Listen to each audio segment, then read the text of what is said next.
Today, we're going to be taking a look at all of the best 2D FNAF fan games that have released over the years. From amazing titles all the way to games with some pretty not so amazing people behind them. Stick around because you're not going to want to miss this. Let's go. One of my favorite genres of games is roguelikes. I also, as I'm sure you could have guessed, really like Five Nights at Freddy's games. I've only built a whole career off of it, so I'm sure you could have figured that out. So I bet you can imagine my pleasant surprise when I was told that there was a Five Nights at Freddy's game that was also a roguelike. The moment I learned of this, I downloaded it as fast as I could and started filming videos because I just knew even before playing it that it was going to be getting a Dexter White video, and here we are now. You guys know what game I'm talking about. You can see the length of this video. I very clearly like this game a lot. So sit back, relax, and join me as we dive into the chaotic world of Too Many Nights. Unlike most FNAF games, Too Many Nights doesn't follow any storyline or the typical FNAF formula. Instead, it acts as an endless minigame that doesn't stop until you fail. Although I'm sure you already knew that considering everyone on Earth has played a roguelike before. At the start of each run, you will get to pick a character, of which there are many. Each character gives you a different set of abilities, with each having a list of pro and cons. You don't start with all of them and will have to gradually unlock them by doing specific tasks. I'll go over them in a bit. After picking a character, you will have to select 3 animatronics to put into the pizzeria. And this is where this game gets brilliant. You get to choose 3 animatronics yourself. The game will never choose them for you, and your initial choices will be random at the start of each run. However, if you really don't like your starting options, you can press R to re-roll your first pick as much as you'd like. As I'm sure you could have guessed, there are several animatronics in Too Many Nights. Each has a unique mechanic, and it will be up to you to plan out which animatronics you bring along, and control how they will be forced to interact with each other. Each animatronic falls into a certain category. You have your door animatronics, your camera animatronics, your mask animatronics, your vent animatronics, your flashlight animatronics, and what I'm going to call your nuisance animatronics. Each of these categories serves its own purpose, and generally speaking, picking multiple animatronics from the same category will make your gameplay experience easier. Before I really start talking about the characters, I'd like to explain the rest of the experience of a run. To start, after selecting your first 3 animatronics, the run will begin. After completing a night, you will be forced to add 1 new character. Every few nights, you will also be forced to add a penalty. These penalties fall into 2 categories: your general penalties and your character penalties. I'll dive into each of these later as well. After selecting a penalty, you may get the chance to go to the shop and buy some items. Throughout the night, you will gain Faz coins from successfully defending yourself from the animatronics. Once again, I will get into these items later. Keep repeating this process until you eventually die, and boom, that's the gameplay loop of Too Many Nights. Of course, that was a very oversimplified explanation. So now we're going to dive into each of the animatronics, how they work, and to keep it interesting, I'll even throw each character into a tier list so that you can all argue about it in the comments. Hold up, guys. I want to take a little break here to tell you that this video is sponsored by me. For those of you who didn't know, I have channel memberships. I would never ask anyone to do this as I don't even have any interesting perks attached, but if you really enjoy what I do and would like to support me a little bit extra, that's a great way to do it. Also, if you'd like to actually get something for your money in return, I have a merch store with some designs I commissioned from a fan, the same fan who actually drew these new character PNGs. So if you'd like to have my silly little demon character on your clothes, then that's a great place to go do that. And hey, if enough people end up liking that stuff, I will 100% get some more created in the future, and maybe even commission some more fan artists for some uniqueness in art styles. You can find the link to that in the description of this video. Sorry for the interruption. Let's talk about everything that Too Many Nights has to offer. I'm just going to go down the list that appears on the wiki, and be prepared, there are a lot of animatronics. Editor, I'd say I'm sorry for what you're about to have to do, but that would be a lie. Let's go. Freddy is a camera animatronic, aka my personal least favorite type of animatronic. Freddy will start on stage and make his way towards your right door. All you have to do is occasionally stare at him on the cameras to make him go backwards. I'm sure you can guess why I'm not going to like a majority of these camera animatronics. If he ever reaches your door, he will never leave and you'll be forced to keep it closed for the rest of the night or die. Freddy also has 5 penalties that have the option to be chosen when you have to select a penalty. The first is Mad Freddy, which will make you have to look at Freddy longer to make him go backwards. His second penalty is Branched, which gives him a chance to be able to attack your left door as well. And when you're playing this game, you will very quickly fall into a pattern, so having a character be able to switch up on you like this would very obviously throw you off. Stare Down is another Freddy penalty. This one is horrific. It makes Freddy never move backwards. Staring at him will only stall him. However, to compensate, he moves a lot slower, and the camera doesn't have to be up for you to be able to stall him. Invisifreddy is a penalty that I'm sure you could take a solid guess at what it does. That's right, it makes him fucking invisible. Isn't that great? Sure, a sound cue is added to his movements, but fuck that. That just sounds like AIDS. Finally, we have Nuh-uh, a penalty that's just so silly. When Freddy gets to your door, he will prevent the door from ever closing again throughout the rest of the night. Isn't that awesome? No, it isn't? Yeah, I know. Don't choose this one if you can help it. Overall, I'm not a fan of Freddy, but without penalties, he isn't the worst character in this game, so I'm going to give him a C tier. Bonnie is a door character, aka a character I usually like to pick. Bonnie starts on stage and makes his way to your left door. Once there, a sound cue will play and you'll have to close the door and stare at him on the camera until he goes away. Then you can open the door again. Incredibly easy character, however he does have 3 penalties. Cutting is a penalty that makes both Bonnie and Chica take shorter paths to your doors. Because of how easy both of them are to deal with, this penalty isn't too bad. Quiet Steps makes Bonnie and Chica not make sound cues while at your door, so yeah, fuck that. No other words need to be said. And finally, Flip Side is a penalty that will make Bonnie and Chica swap doors immediately after leaving the first door. Easily the second worst penalty these two have. Speaking of Bonnie and Chica, Chica is literally identical to Bonnie, except she attacks the right door instead of the left. And because of this, and how quick I am to pick these two, I'm putting both of them in S tier. Foxy isn't the worst character I've seen, but I did avoid choosing him for a very long time. Foxy will try to leave his stage in the ticket booth. Have your camera on him to stall him. If you don't, he'll charge at your door and bang on it, and make you lose a poop sock full of power. Foxy has 3 penalties and 1 item, which is pretty cool.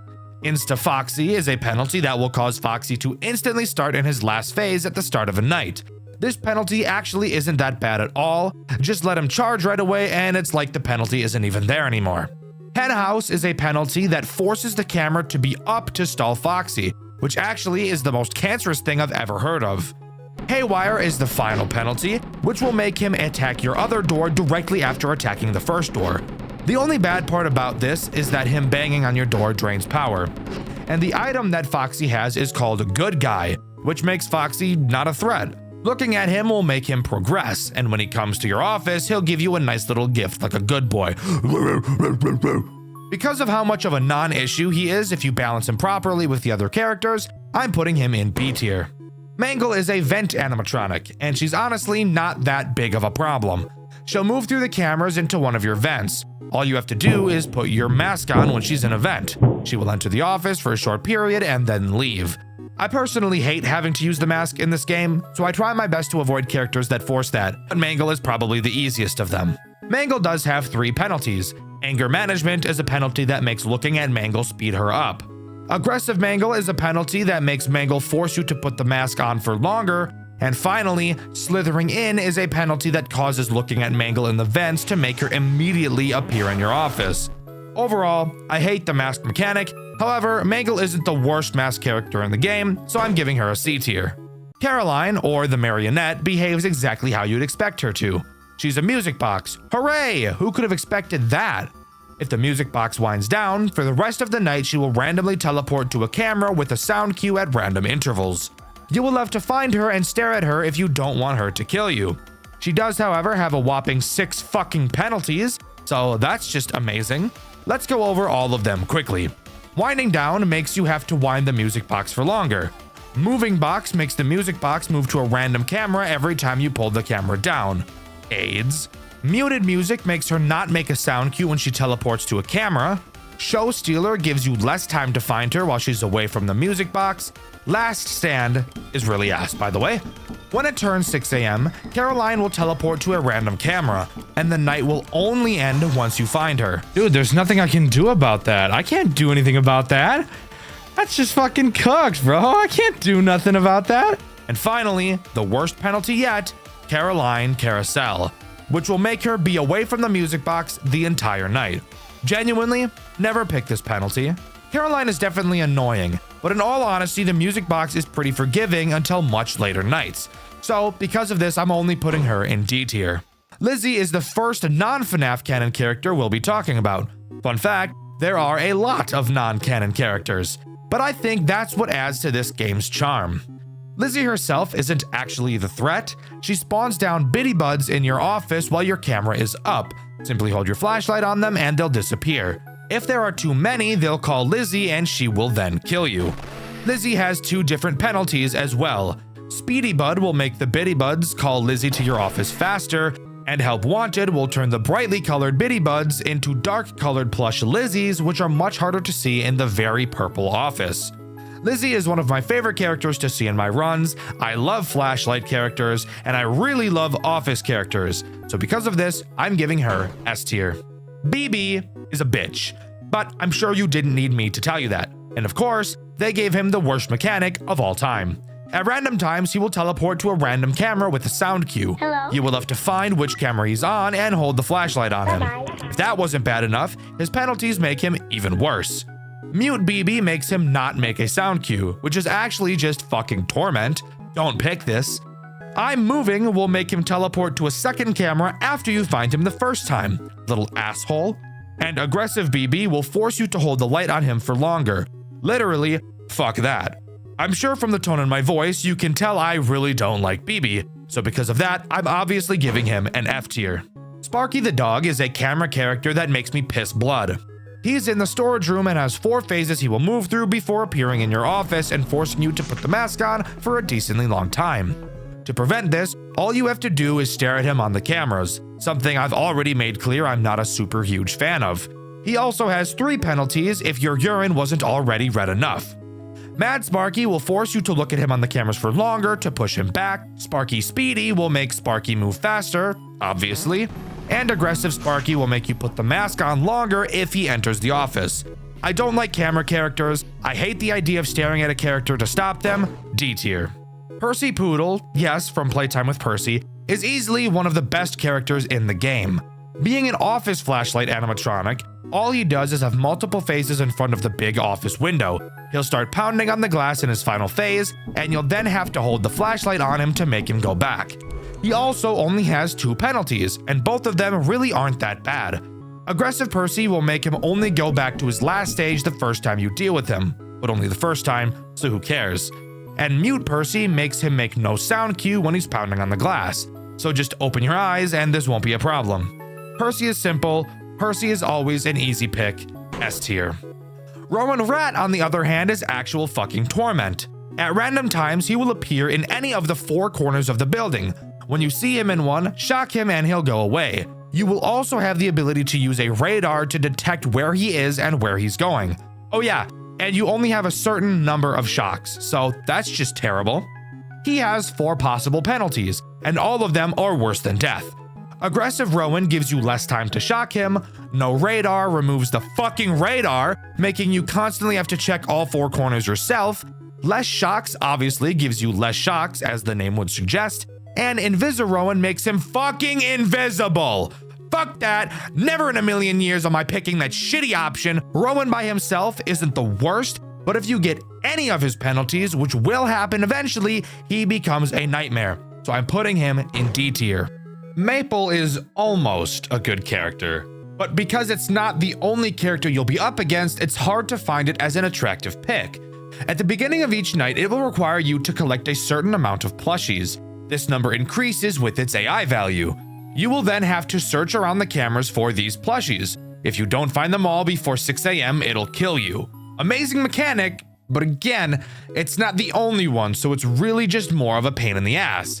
It does have 3 penalties. What are those? Well, Early Killer will have it check if you have the plushies at 5 a.m. rather than 6. Hidden Counter will literally just make it not tell you how many plushies you need to find, which is bullshit. And Restock will add a timer to how fast you need to find the plushies. If you don't find them in time, it'll re-hide all the plushies again, forcing you to find them all in pretty much one go. Again, it's not the worst, but can easily get out of control on later nights when you start to only focus on certain cameras while it has the large plushie counter. So I'm going to give it a C tier. Noelle is another very interesting character that easily has the chance to be forgotten about. When you start the night, a pair of scissors will appear on a random camera. At complete random, Noelle can appear in the office with a sound cue. When it does, you need to find the scissors and click them to make it go away.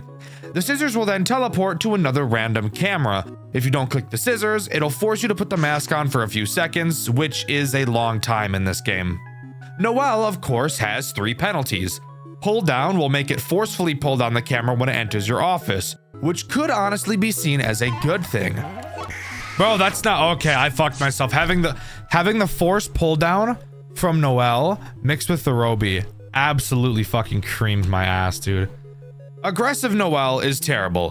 When it enters your office, if you click any camera aside from the one with the scissors, it will immediately make you put the mask on. And Crazed Teddy will cause it to insta-kill you instead of putting the mask on. A certain item does affect Noelle, however. If you have Chill Pill, you will get 4 additional seconds to put the mask on when it attacks you, which is a lot of time in this game. I'm not a huge fan of Noelle, especially not when it has aggressive on, so because of this, I'm going to put it in C tier. Melatonin is a real bitch of a character. It moves around the cameras, but it's invisible when it does. You'll hear it laughing in one of your ears, and on the 3rd laugh, you'll have to close the door of whichever side it's on until you hear it leave.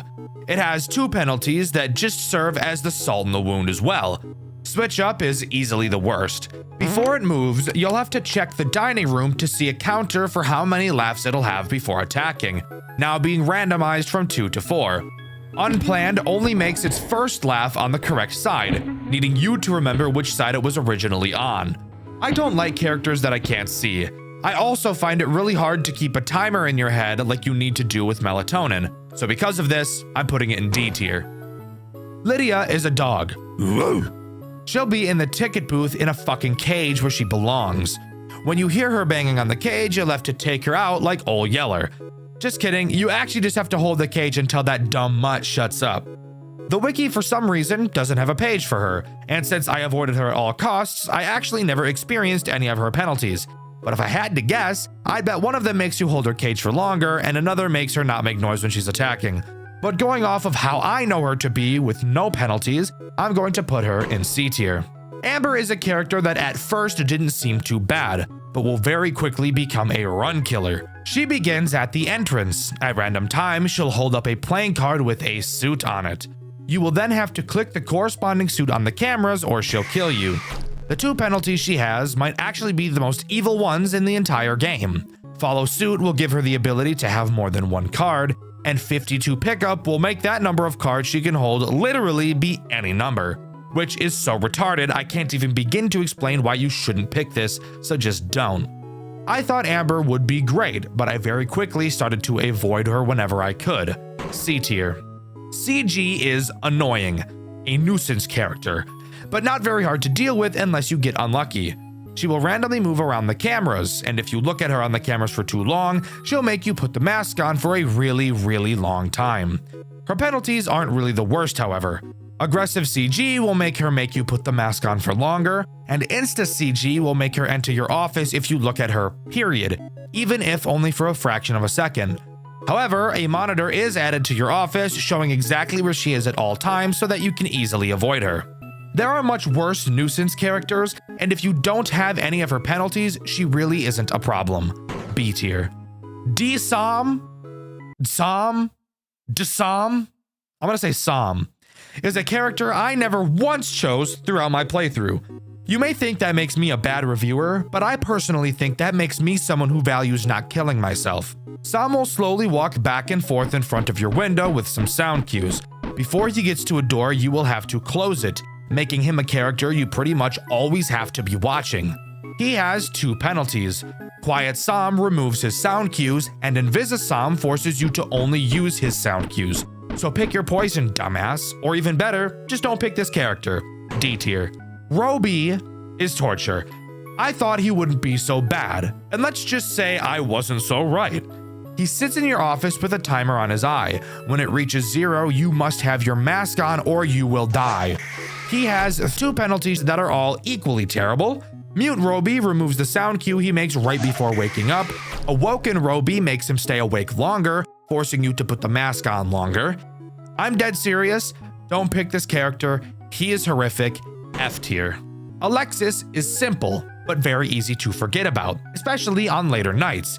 She will randomly wander around the cameras. If you pull the camera down while on the camera she's at, she'll make you put the mask on for a really long time. So you'll have to switch cameras before pulling them down. She also has 3 penalties. Aggressive Alexis makes her act like CG, where looking at her for too long will also make her attack you. Sneaky Ghost will only make her appear on a camera after you look at it for a second, and Crazed Ghost will insta-kill you instead of making you put the mask on. If you are diligent and aren't an idiot, Alexis is not an issue. But because of how fast you'll be switching through cameras on later nights, I can't give her any higher than a B tier. Onion is another character I never choose. When you pull up the cameras, there's a chance he'll be on them and quickly run left or right. You will have to close the corresponding door. If you close both, he'll drain a bunch of power. Again, for some reason he doesn't have a wiki page, so I don't know what his penalties are, but just knowing what he does, I'm going to put him in C tier.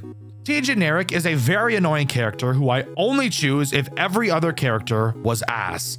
He will be in the entrance with an arrow on his face. Once he leaves the entrance, he will go to whichever vent he was pointing to, and you'll have to stare at him in that vent until he goes away. If he gets into your office, you'll have to put the mask on for a very long time. He has 3 penalties that somehow make him even more annoying.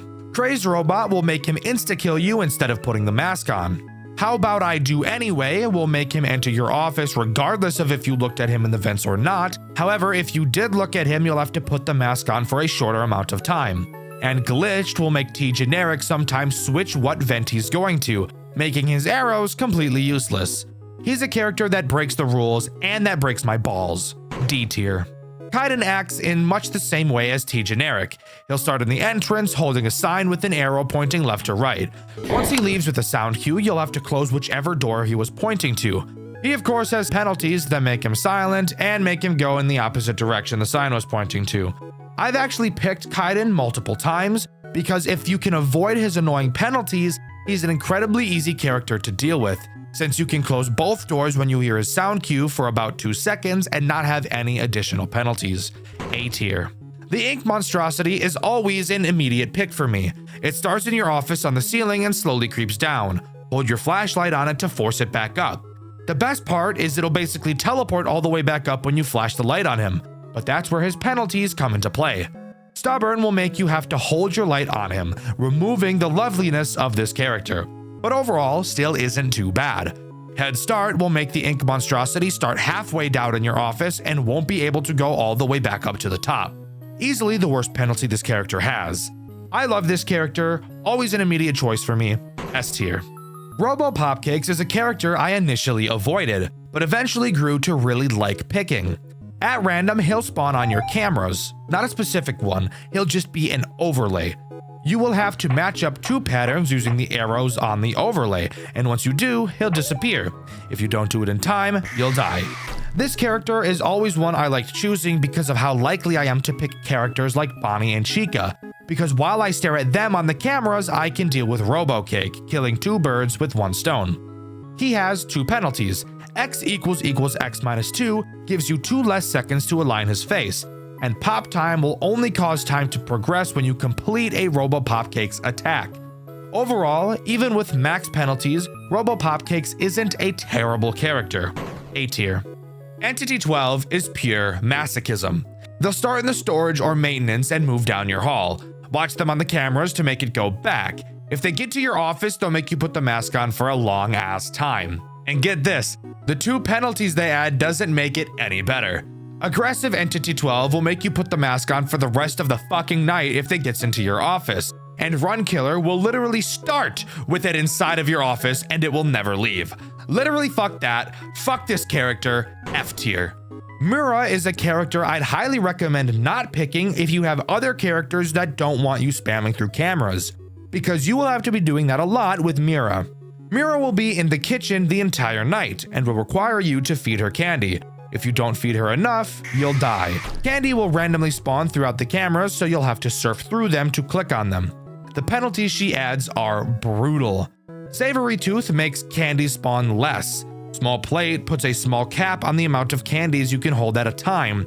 And Sweet and Sour adds sour candies that will remove a candy from your candy counter if you click on them. So if you've been working your muscle memory this whole time and get this penalty, have fun clicking on every single sour one all the time. I'm not a fan of the camera surfing this character brings, and I'd much rather prefer to just ignore picking her. D tier. The Ringmaster is an interesting character. He'll randomly spawn on your cameras. When you see him, you'll have to flip the camera down and greet him in your office. If you switch cameras, he'll make you put the mask on for a long time. Crazed Magician is a penalty that will make clicking off of his camera just instantly kill you. And Masked Magician will make flipping down the camera always make you put the mask on, but for less time than usual. I don't love picking Ringmaster, but I will usually end up choosing him later in a run. B tier. The Entity is someone who gives me AIDS. They will randomly spawn on your cameras in 3 locations, except only one of them is actually real.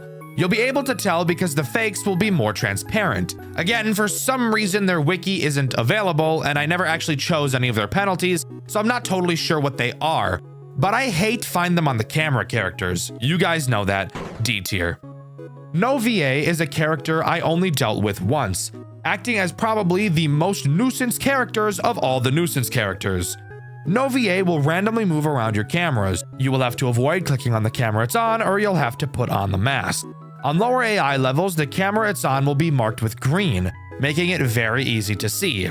As the AI goes up, it'll get harder and harder, eventually becoming fucking invisible. And let me tell you, the penalties make it even worse, as I'm sure you could have guessed. Malware makes clicking on no VA's camera kill you instantly. Spamware makes no VA on multiple cameras at a time, and adware creates an adware window on your cameras. If you don't close it fast enough, it will force you to look at no VA's camera. I actually think this character is really cool, and I think that its penalties are actually super interesting. Aside from malware, that one is AIDS. I still don't love picking this character though, because I hate mask characters. So because of this, I'm giving no VA C tier. Moldy is a character that is a really good pick for early game, but late game will easily become a character you will forget about. Whenever you pull down your camera, there's a chance he'll be in your office. If he is, you'll have to hold your light on him for a while, or you'll have to put the mask on. He has 2 penalties. Aggressive Moldy will make you have to shine your light on him for longer, and Crazed Mold will make pulling up the camera while he's in your room instantly kill you. Again, early game, he's amazing, but you will very quickly forget about him once more characters start to get added. So because of this, I'm giving him B tier. Rita Rabbit is thick, but that's not important. What is how she works. She sits on her fat ass in the arcade slowly attempting to leave. All you have to do is hold the flashlight on her to make her go away. Honestly, not that bad of a character if you pair her with other arcade characters, which there is a decent amount of. She has 2 penalties. Aggressive Rita will make you hold your flashlight on her longer, and Cheeky Rabbit will make her move faster the longer you're not looking at her camera.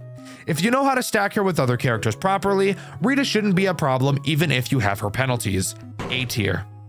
Coral is another character that I love seeing as an option to pick. Coral will randomly appear at either of your doors with no sound cue, so you'll have to make sure you're paying attention. Simply close the door he's at and he'll knock, letting you know he's left. He has 2 different penalties. Blinding will make you additionally hold the flashlight on him for a while, and making sure will force you to have your camera down while the door is closed in order for him to leave. I love this character, he's super easy to deal with, S tier. Shrimp is another character that just makes me giddy with joy whenever I see her.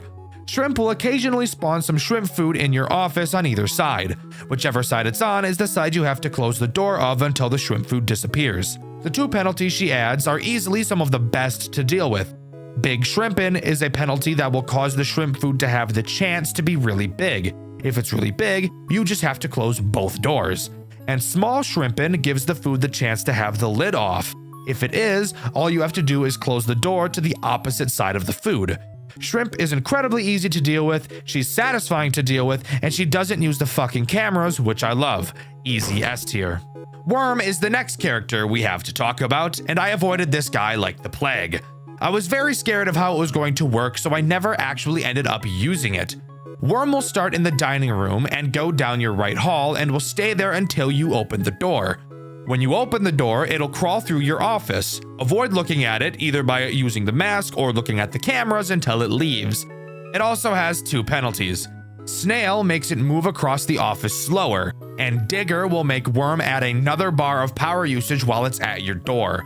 Worm just seems like a character that would completely disrupt the flow of the night, and because of that, I'm putting it in D tier. Kyle and Bob are the 2 next assholes I want to talk about, and these guys are weird, and also really shitty and confusing, and I don't fully understand them. Kyle and Bob are 2 separate animatronics, but they work in tandem. Both of them are vent characters. If Kyle, the yellow one, enters your vent, you have to look at him on the camera or he will enter your office and make you use the mask. If Bob is in your vent, you can't look at him on the cameras or he'll enter your office and make you use the mask. The only problem is, I was never able to figure out how to tell which one entered the vent. At first, I thought maybe they'd alternate and I'd have to remember, but then during one run, Kyle attacked twice in a row. So I'm thinking there has to be something I'm misunderstanding about these 2. Of course, they each have 2 penalties. Crazed Sun makes them instantly kill you if they enter your office, and Eclipsed will make one of them invisible while the other is in the vent. I tried to like these guys, but because I'm retarded and can't fully figure them out, they were never for me. D tier. Magi is a pretty interesting character. He will consistently walk back and forth in front of your window. At random, he will make a sound cue letting you know he's about to attack. Come on, go, go. When he does, you have to close the door to the side he's on, leading to you needing to keep track and remember which side he's on at all times. This isn't too bad for someone like me who tries to be able to stay in the office as much as possible. Magi has 3 penalties. Reach around will change the way his sound cues work. If he says surprise or you won't see this one coming, you will then need to close the door to the opposite side he's on. This can be confusing for obvious reasons. Do it myself is a penalty that will make Magi attack the opposite door whenever you deal with his puppet the first time. And Invisimagi makes him fucking invisible, as I'm sure you could have guessed. Magi is not my favorite, but I have no problem picking him later in the run when things are getting tight. B tier. Mallory, on the other hand, is torture. She stays in the ticket booth. At random, she will hold up any amount of fingers on one hand. You will then have to flash her with the flashlight that many times. If you flash her too many times or not enough, she will dash at your door 15 times. This is AIDS. And I can't even lie, 15 times? Why so many? Seems a bit overkill, don't you think? But let's talk about her penalties, which she has 3 of. Ambidextrous will make her be able to show you up to 8 fingers. DoorDash will make her charge 20 fucking times instead of 15, and DoorDash EX makes her charge your doors for the entire night. Easily one of the most bullshit characters when you have her penalties on, but if you can avoid choosing them, she's only really ass because her hand is conveniently behind the fucking camera map. D tier. Roy is one of the only camera animatronics I can actually stomach. He starts in the dining room and slowly makes his way to your office. You can lure him to a previous camera by holding your flashlight on them. Since he's a moth, he's attracted to the light. He only has 1 penalty, Aggressive Roy, which will just make you have to hold the light for longer to get him to move. Overall, very solid character, and not too annoying to handle until his AI value gets really high. A tier. Silly is kinda silly. Fuck, editor, cut that out. Silly is my favorite vent animatronic. He moves around the cameras, who gives a fuck? Eventually, he'll enter one of your vents. When he does, all you have to do is hold the flashlight on him before he enters your office and eats your butt. He also only has 1 penalty, Aggressive Silly, which makes you hold the flashlight on him for longer. Very simple character, he makes sound cues, I like sound cues, S tier. Next up, we've got Bop. She's an interesting, ADHD-riddled little fuck. When you pull down the camera, there's a chance she'll be standing in your window. She will then dash towards either of your doors. Simply close that door before she gets to it. She has 3 penalties. Layered Square will make Bop charge your doors multiple times. Bop Spawn will cause Bop to be able to spawn at your window even if the camera is down, and Force Down will make Bop force your camera down if it is up. A character that requires quick reaction time, and when more characters get added can be easily missed. E tier. Venus is a fucking plant. Oh, you want to know what they do? Sure, that's fair enough. Venus will sit in the kitchen the entire night like your mom in the middle of the night looking for more food, even though she ate 65% of dinner that night. Throughout the night, bunnies will spawn in your room and you'll have to click on them to collect them. You then feed these bunnies to Venus in the kitchen camera. Very fucked up, Venus. These bunnies are cute. Venus has a hefty 4 different penalties, actually being one of the highest in the game. Wabbit hunting will make the bunnies in your office jump around, making them harder to click. Except they're still not hard to click, so it's not that bad. Depopulation will make the bunnies spawn less frequently. Wanderer will make Venus randomly move around your cameras instead of camping the kitchen. And Mako will add Venus's friend Mako into your office. If you click on him, you'll die. Venus is very fun to play with. Their mechanic is satisfying, clicking on the bunnies is fun, and even most of their penalties aren't too bad. S tier. Cyrex is the next character we need to talk about, and I absolutely hate her. She starts in the ticket booth and slowly makes her way to your office. Before she gets to your office, you'll have to go to the ticket booth camera and call her to your office manually and then put the mask on. If she gets to your office by herself, I'm assuming you can guess what happens. And if you couldn't have already guessed, her penalties aren't much better. Rising aggression makes her make you put the mask on longer the longer you take to call her to your office. And call tracker will randomize the camera the call button is on every time you use it. This character is Torment. This character is Anguish, F tier. Next we have Ellie, another character so potently AIDS I fear even talking about her. Her goal is to chew the wires in the storage room to cut your power. You will have to watch for her in either hall. When she's in one, you must make sure the door on that side is open and shake a box of snacks on that side of the office to lure her inside of the office. She will leave shortly thereafter. If your office door isn't open when you lure her, she will bang on the door and drain your power. She also has 3 penalties if this didn't already sound terrible enough. Shaker will force you to shake the bag of treats longer. Power Chomper will make Ellie drain more power when she bangs on your door, and Wind Skip will make her able to teleport from one hall to another without ever appearing in your window like she usually does. I don't think I have to explain why this character is awful to deal with. The rules that go along with her are far more complicated than any other character, F tier. The next character we have to begrudgingly talk about is Ammo. Ammo starts in the dining room and will slowly wander to your right door. Each camera he travels through will have an eject button with 2 power. Before Ammo reaches your office, you must press the eject button on any camera that has the eject power, which will then send him back to the dining room. Once a camera is out of power, there's no way to get it back. If this wasn't terrible sounding enough, you haven't even heard of his 3 penalties yet. Quiet Ammo will remove his sound cue when he moves. Single Take only allows each room to have 1 eject power instead of 2, and Demon adds Ammo's friend, Demon, who will randomly move around the ejectable cameras. If you eject a camera Demon is on, you will die. I hate this character. Dealing with him can be bad on higher AI values, but since he's nowhere near as bad as some of the other characters in this game, I'm putting him in D tier. And here we are, 29 pages into my script later, and we can talk about the final animatronic in this game, Swagman. Swagman has a pretty interesting mechanic I've actually never seen before. He will randomly wander around the cameras. You will have to stare at him to fill his swag meter up. If it goes all the way down, he will make you put the mask on for a long ass time. However, this mechanic isn't as bad as I'd usually say it is, because you can easily tell which camera Swagman is on because he lights it up. So, what about his 3 penalties? Well, Swagalicious makes him move from camera to camera faster, which can get annoying. Endless Swag will force you to put the mask on for the rest of the night if Swagman gets in, and Eye on the Swag will make Swagman's meter go up slower than usual. Overall, not a bad character, and no penalty that removes the ability to see what camera he's on. C tier.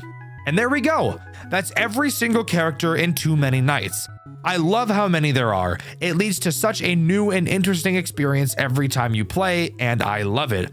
But now I'd like to mention the general penalties that aren't specific to any character, as there are a few of those as well.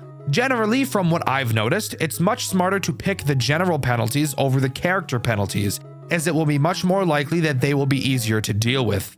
Overtime will make each hour of the night last 2 seconds longer, and you can actually have 2 overtime penalties active at a time. Less power will, as the name suggests, make you start each night with less power, 10% to be exact, and you can have 3 of these penalties. Less room is a penalty that will give you 1 less option when selecting animatronics, and you can have 2 of them. All-Star will make the next enemy you add start at max AI value. Stranger Danger will add a random character you don't already have at a very low AI value, and Midnight Motivation will make all characters' AI value increase at 3 AM. All-Star, Stranger Danger, and Midnight Motivation are probably going to be penalties you always want to avoid, but I personally don't think the other characters are that bad. Next up, I'd like to talk about the characters that you can unlock to play as, because if you remember, each character has different pros and cons for you to choose from. To start, each character has a different amount of lives they'll start you with. Getting jump scared by an animatronic will cause you to lose one of these lives, giving you multiple opportunities if you mess up. And of course, I'll be putting these guys on a tier list as well. The first character you will have by default is Michael. He gives you 3 hearts and has no abilities. He's as basic can get, really. D tier. You also, by default, have 3 other much more interesting characters. The first being Elizabeth. She gives you 4 hearts and forces the enemies to have their AI values increase slower. But as a con, you'll receive half the amount of coins you usually get. The low AI value honestly makes her pretty valuable, but of course, never being able to buy anything is never fun. C tier. Evan is the next auto-unlocked character. He gives you 3 hearts, makes all enemies start on a higher AI value, but to compensate, nets you 1.5x more coins, which will be nice for when we talk about shops later in the video. High AI values are never super great, especially if you're dogshit at FNAF games like I am, but overall, he is nowhere near the worst character to choose. C tier. Cassidy is the last character you'll unlock by default. She only gives you 1 heart and makes every single enemy start at maximum aggression, and forces you to pick a penalty every single night. She also will never allow you to see shops. Instead, you can use your money to remove penalties in animatronics. I don't care that you can remove things. Having to pick a penalty every night whilst also only having 1 heart is pure AIDS. F tier. Henry is the first character on the list to unlock. However, you can unlock them in pretty much any order you want. Henry is unlocked by beating at least 1 night while using Michael, Elizabeth, Evan, and Cassidy. Something that should be very easy to pull off. He gives you 3 hearts and gives you way more options when picking enemies, penalties, and shop items. However, you will be forced to pick more enemies and more penalties. The last thing you're going to want to do is give yourself more threats. So even though your option pool is bigger, the cons outweigh the pros here a lot. D tier. Gabriel can be unlocked by having 2 penalties active in a run that affect Freddy. He gives you 3 hearts, gives you a guaranteed shop every single night. But as a downside, each character comes with a few of their penalties already added. I'm sure you know what I'm going to say, and a lot of character-specific penalties are horrific. Sure, you may never have to pick a penalty after beating a night, but I really don't care about that as much as getting butt-fucked by character penalties. F tier. Jeremy can be unlocked by getting a power outage on night 3 and beyond and still surviving the night. Generally one of the harder characters to unlock. He gives you 5 hearts. You start the run with 500% power instead of 100%. The nights are shorter than usual, but as a downside, your power carries over from night to night. But don't let that fool you. 500% power is a lot of fucking power, and if you're good at enemy building, you can easily make that last a long time. And 5 hearts is a fuck ton. Easy A tier character.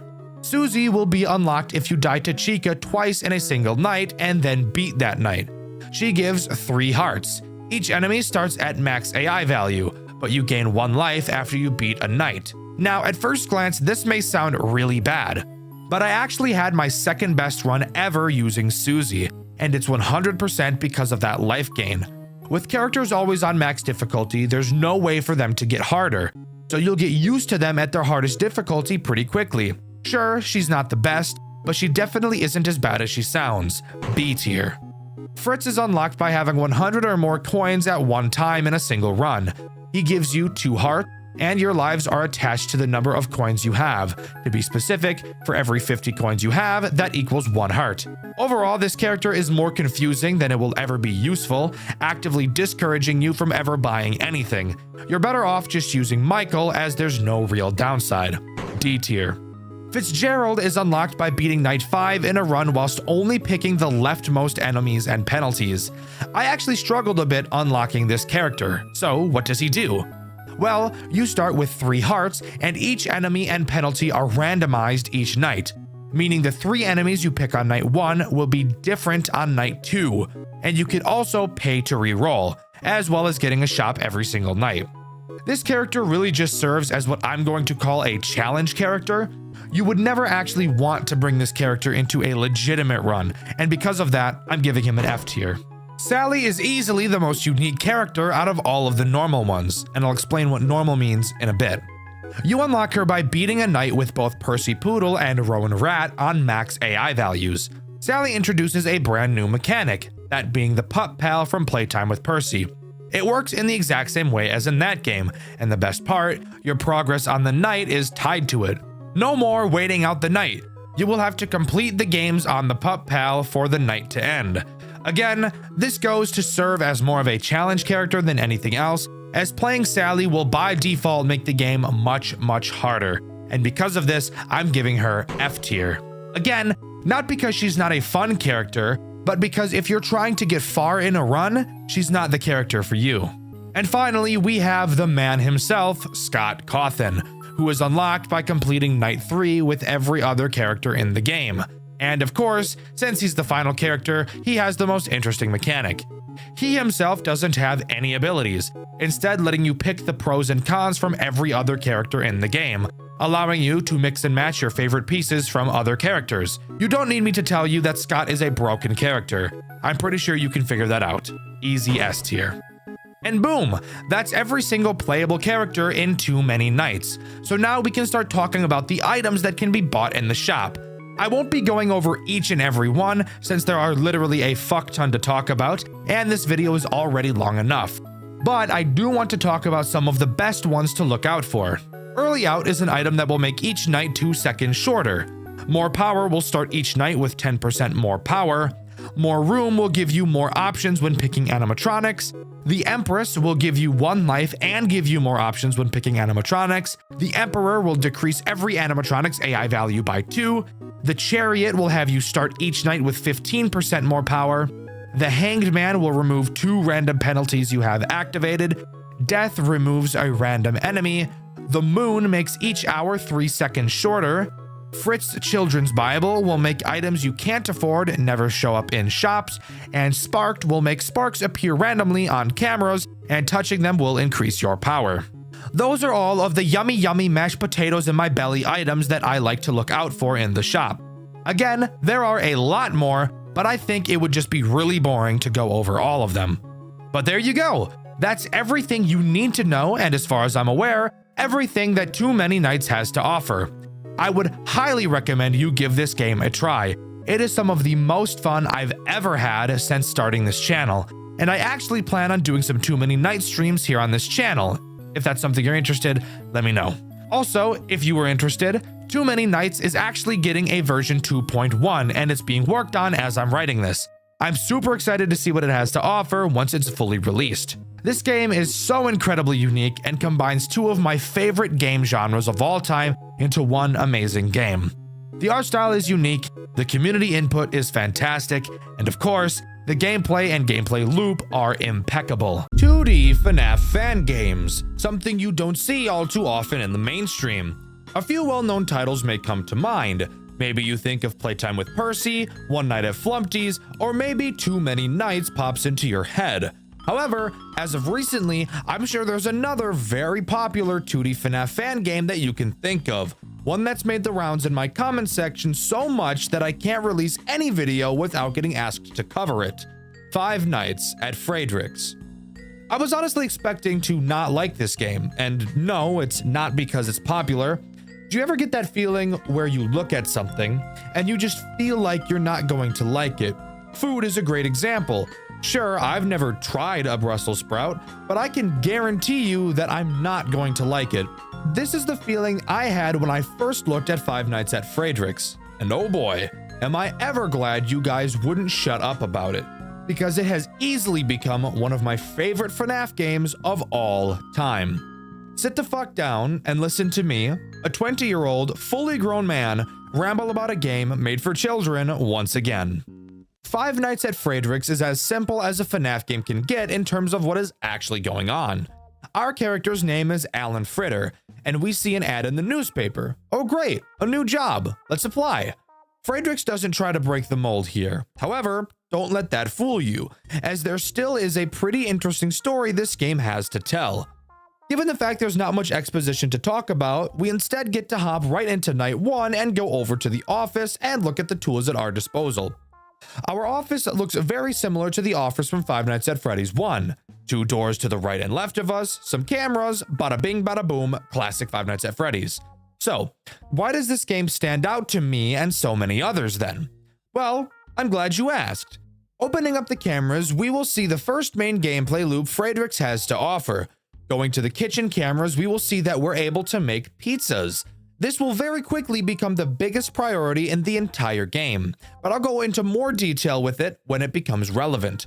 But to keep it simple, always make sure you have a pizza cooking. When a pizza is done cooking, you will be able to hear a ding sound cue.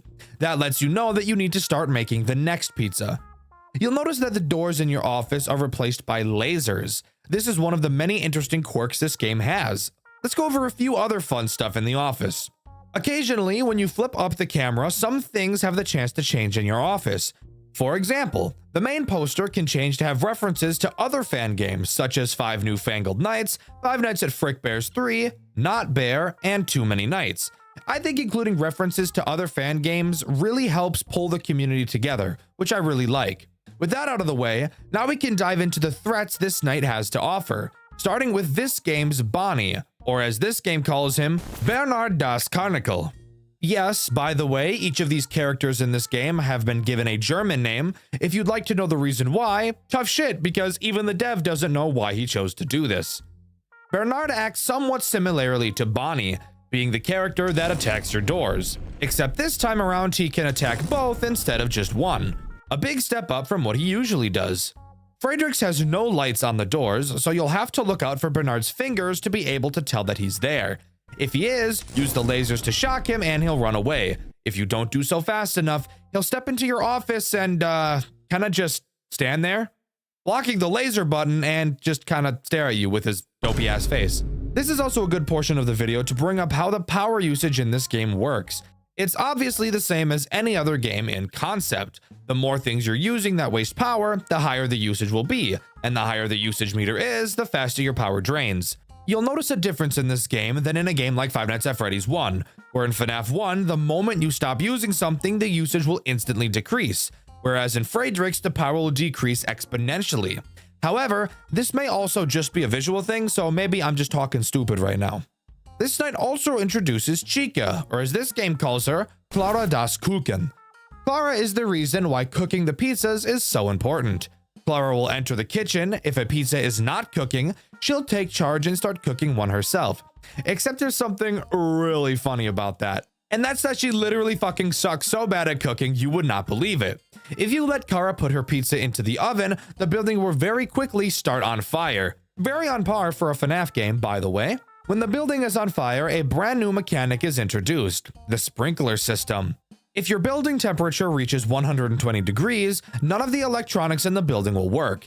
That means no cameras and no lasers. This, of course, will result in a death, so you have to use the sprinklers to stop the fire. I honestly think that the sprinkler mechanic is the coolest addition in this entire game. Once you use the sprinklers, the monitor in your office will display how wet the building is. The higher the percentage, the longer it will take for things to activate when used. For example, once you use the sprinklers, it will shoot up to 100%. If you were to then do anything, from trying to start another pizza to using the lasers, you would have to wait around 2 seconds before they would actually activate after pushing them. This doesn't make the game impossible, and this percentage will slowly decrease back down to 0, but this is actually so fucking cool. It's something I don't think I've ever seen before. If you fail a mechanic in the game, instead of just losing, you're given the opportunity to correct yourself. However, it does come at the cost of needing you to react even faster until the wetness goes all the way back down.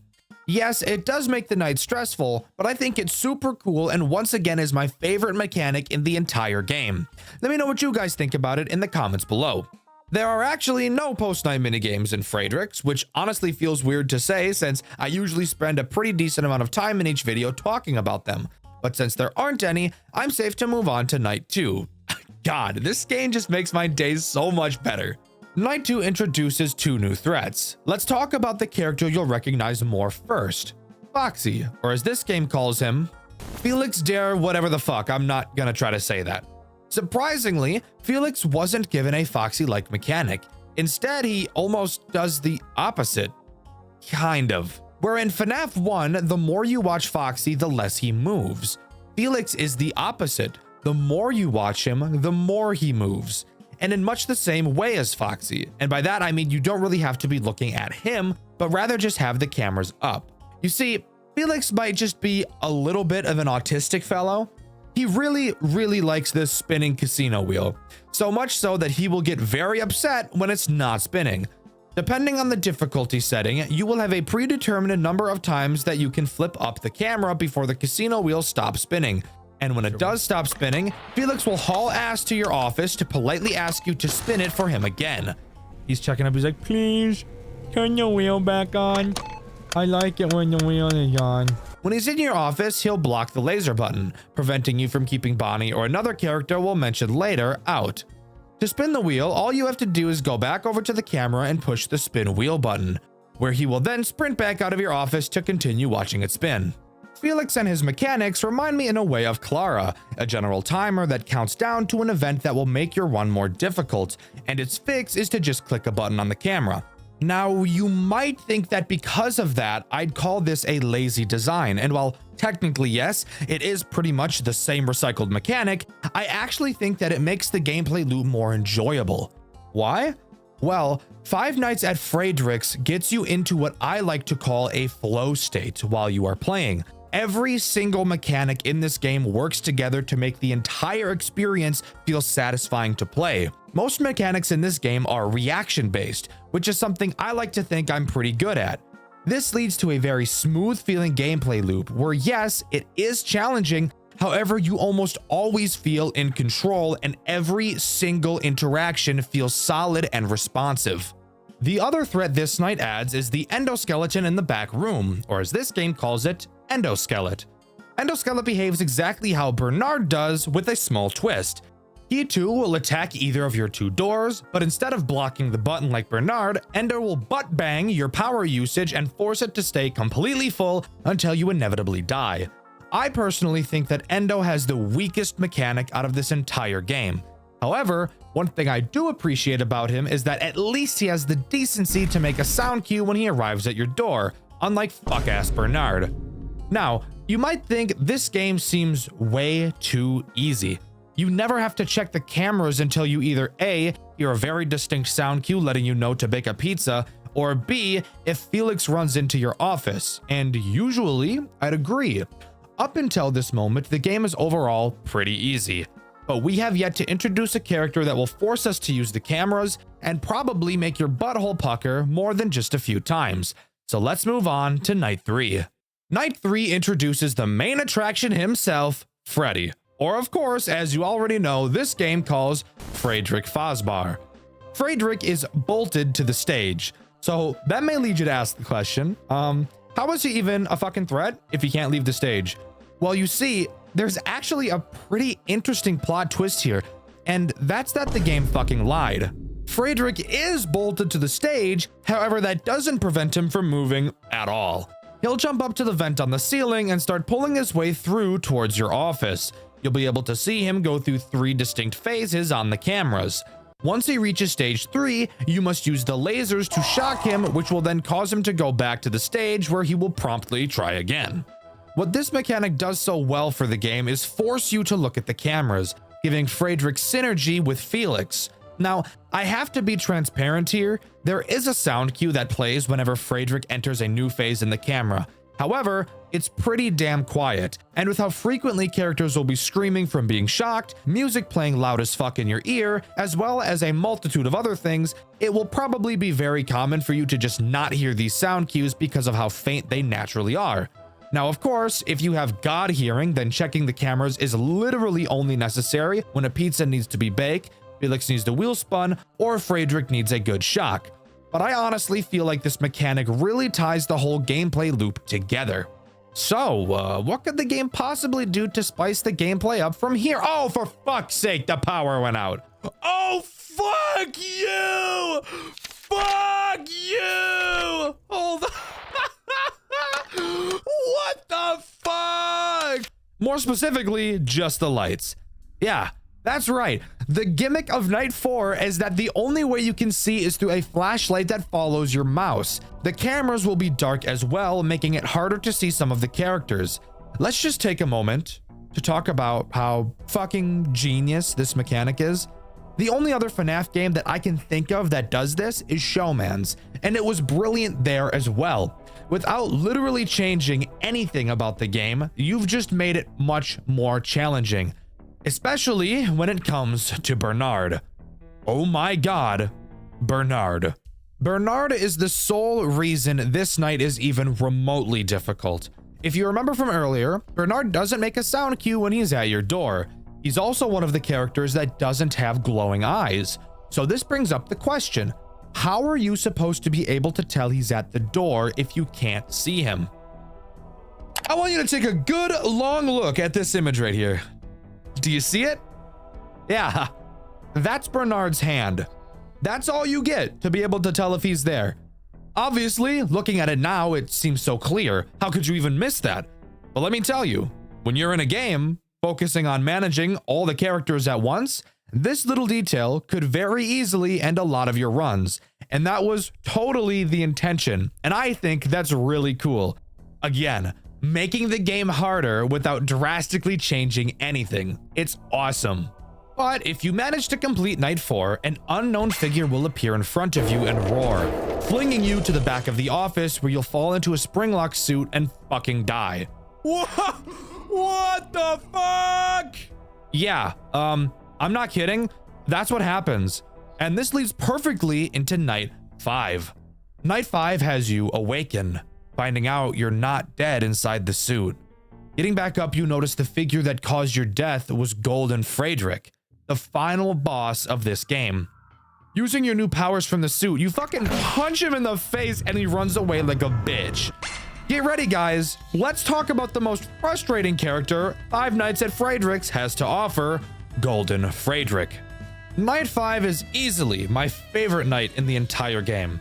This is the night that really shows off the flow state you can get into while playing this game, and I'll explain why as we go. To start, let's go over how Golden Friedrich works. Golden Friedrich has 4 means of attacking you. The first attack has him go to either of your doors like Bernard. A noticeable sound cue will play, that being him laughing, which by the way you should get used to because he's going to be doing that a lot throughout this night. Deal with him by using the lasers how you'd expect. The next mechanic has him dive into the vent like Friedrich. Deal with him the same way you would Friedrich, just by using the laser. Now we can talk about the other 2 attack methods that aren't seen anywhere else in the game. The first has him appear in your office. When he does, simply fucking punch him in the face. As you can tell by the look on his face after doing so, he is so incredibly shocked that you would even have the balls to attempt something like that. So insane, so he will quickly leave. The final attack, the most soul-sucking, fuck-ass, bitch-ass mechanic. I want you guys to take a guess what he could possibly do. That's right! My least favorite fucking FNAF mechanic ever designed! Teleporting to a random camera and having to search for which one he fucking went to and stare at him until he goes away.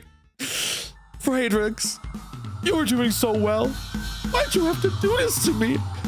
Why'd you have to bend me over and just fuck me right up the ass? Why? Why add this mechanic and blow up my internal organs like the goddamn 4th of July? I'm basically holding your fucking prison wallet. Go find him on the cameras. How about you go find my nuts?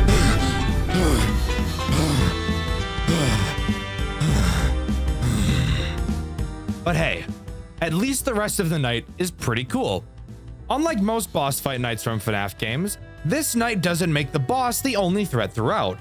However, this night will slowly reintroduce the characters you've been going up against as the night progresses every hour. 1 a.m., Bernard and Endoskelet reappear. Night 2, Chica and Felix reappear. 3 a.m., Freddy appears. And finally at 4 a.m., your lights go out once more. And at 5 a.m., the building starts on fire, forcing you to use the sprinklers. And from there, it's just a crazy survival game until the final 6 a.m. This night is honestly some of the most fun I've had with a FNAF game. Slowly reintroducing each mechanic throughout the night just made the whole experience slowly feel like it was getting harder and harder, which, to be fair, it was. 100% go try this game out. You will not regret it. Oh yeah, I forgot to mention that throughout this night, you've been able to see this memory wipe meter slowly fill up. Well, at the end of the night, it completes, and the character we've been playing as so far seemingly finally dies. Golden Friedrich laughs at the corpse, and that's when we're shot back to the menu to see that there is a night 6. But if we're dead, how is that even going to work? Ladies and gentlemen, let me introduce you to the second main character of this game, Ella Vanilla. Ella is who we play as on night 6. She discovers a job flyer in the local newspaper and decides that it'd be a great idea to become the new night guard at Friedrich's. Entering the office for the final night, we're greeted to, oh my fucking god, there's Alan right there. That's right. On top of everything we've seen so far, our previous protagonist becomes an antagonist on this night, and he's pretty damn aggressive as well. Now being called Friedrich, he acts as an additional threat to make night 6 a pain in the dick. His mechanic is simple, basically being a music box, something I wasn't super thrilled about when I first saw it, but overall ends up not really feeling like one, even though that's literally all it is. Throughout this night, Friedrich will attempt to get up and murk your ass. In order to sedate him, all you have to do is hold his nose. According to the lore, the owners of this restaurant actually tell the technicians to do this to Fritter because they know how much of a threat he is. Yet for some reason, they refuse to throw his ass out. But with that, that's all the main game of Five Nights at Friedrich's has to offer. Let's fucking go! Woo! Woo! 217. Ella Vanilla. Fuck yeah, we got SpongeBob over there. Is that Gustavo Fring up here? But, as I'm sure you can tell by looking at the timeline of this video, I still have more I want to talk about. That being the story, and my favorite thing about any game ever, post-game. Let's start with the story. You may think that this game doesn't really have anything else besides what we've already covered with Alan and Ella, but there actually is a little bit more to dissect. I want to first thank commenters such as Lex Gauntly and Redman. If it weren't for comments like these on my Tales of the Bunnyman video, I probably wouldn't feel as confident talking about the story, as it is something I don't like doing because I don't feel like I can do it as much justice as it deserves. I also really want to thank City, the owner of the FNAF Game Wiki, for reaching out to me on Discord to tell me about certain things and clarify any questions I have when researching these videos. Let's start by getting something out of the way. Friedrich's Pizza is not a chain restaurant like Freddy Fazbear's, instead just being a standalone restaurant. The animatronics used to be kept in a location known only as F-NJ02. What the hell does that mean? I have no fucking idea. But at some point, these characters were transferred to another location known as F-PA09, which is the restaurant we see in the game. Throughout the game, you learn how to deal with the threats through the pages of the service manual on your desk. Turning over these pages will slowly tell a very disturbing story. They reveal that each animatronic were noted to have unknown human remains making up a majority of their body. Friedrich has human teeth and eyes, Clara has human arms, Bernard is literally just an amalgamation of human mush, Felix has human eyes, and Endo has human veins and teeth. On Flinguary, yes, by the way, the months are named differently in this game, 29th, 2009, Alan Fritter takes the job at Friedrich's after standing outside the building and slapping the window until he was hired. The reason he wanted the job? I have no fucking idea, and it's not clear in the game either, so just accept it. However, it is clear that the animatronics remember him from past events and are intent on killing him. Throughout the night, you are supposed to be taught the mechanics through the manual on your desk. However, the pages of said manual have been ripped out, crumpled, and scribbled on by presumably previous employees. These scribbles are mocking the animatronics, which I get the funny feeling pisses them off a little bit, and it's confirmed that the characters enjoy killing the guards at the establishment. It's confirmed that Clara made her first successful pizza using Alan's body parts. Bernard used his arms as a back scratcher. Friedrich used his fucking veins as dental floss, which is insane, and Endoskelet used his remains as a suit. As far as I could tell, Felix is the only one who didn't do something fucked with the corpse. Obviously, at the end of the week, Alan gets that Soulja Boy cranked on him by Golden Friedrich and is stuffed inside a spare suit. His memory is wiped, and instead of disposing of the corpse in their restaurant, the owners instead instructed the technicians to use him for testing. Okay, maybe I'm too level-headed, but this seems like a very stupid idea that would get OSHA on your ass in about 4 seconds flat. Of course, Ella Vanilla later takes his position and we play as her in night 6. It's clear that Alan still somewhat has a presence inside of the suit. Obviously because he can attack you while playing as Ella, but also because through the extras menu, we learn that he responds to Ella's comments through the collectibles menu, and at one point even entrusts her with holding an unstated item appearing as some weird looking snapped object. But really, after this, the story is either unclear or not canon. Bad fan games. Love them or hate them, you have to admit they can be pretty funny at times. Maybe you like them because of the bad grammar, bad art, bad storytelling, bad voice acting, or just overall bad design. Well, if you're interested in that, rest assured the fan game we'll be covering today has a bit of all of those components, and I'm excited to share them with you. The game in question is Mario and Animatronic Horror. Made by 2 devs, it serves to be one of the most atrocious fan games ever designed, but it is, in all honesty, one of my favorites. I should note that this game is technically not possible to obtain legitimately and can only be found through websites like the Wayback Machine. This is because Nintendo is the most greedy, grubby company to ever cross this plane of existence. They DMCA'd this game for copyright infringement because it used their characters. So keep in mind, that means that what we're going to see is legally canonical. So enjoy that information as we go along.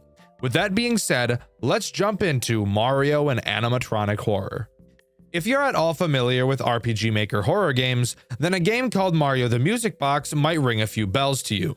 Another RPG Maker horror game that uses Mario that is actually pretty good. Let me know if you'd like me to cover it sometime in the future.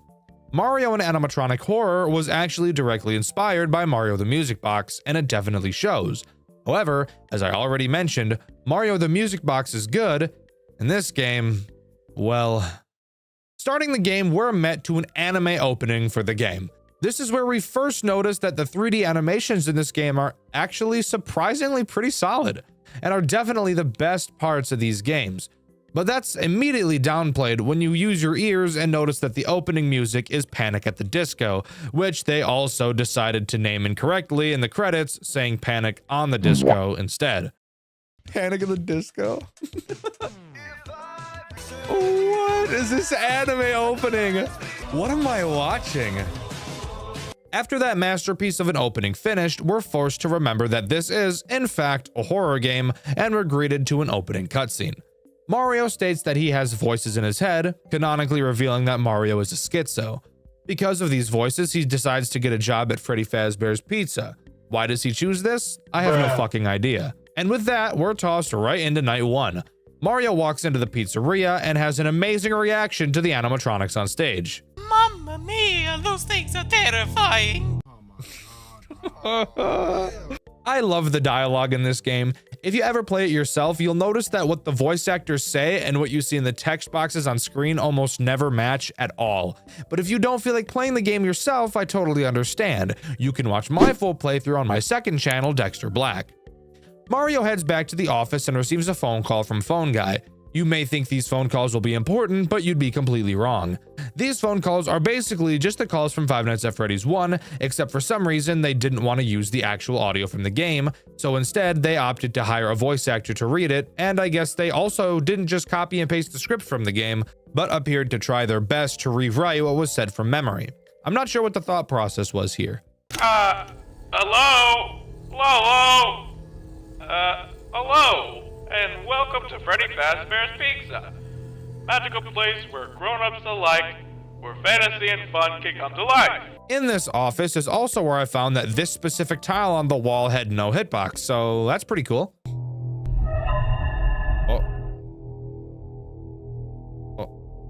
Okay. After the call, Mario was understandably scared from being told that animatronics would try to butt bang him and stuff him in a suit.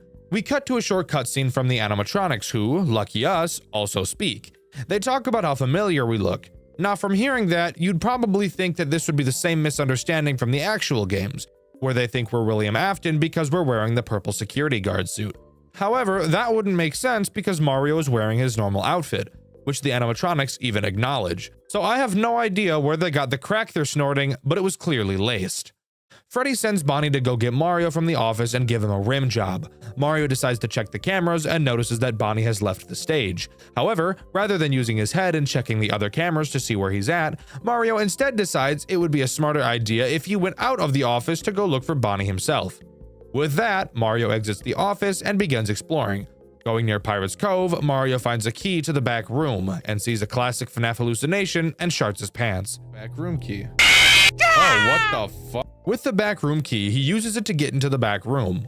I don't really know what you expected to happen, but I guess it's a good thing I'm here to hold your hand and tell you these obvious things because you're too brainwashed. Here, maybe if I speak your language, you'll better understand me.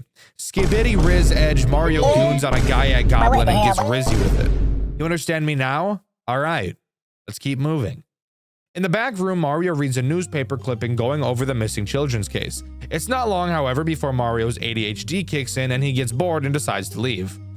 ADHD? More like ADHD's nuts, am I right?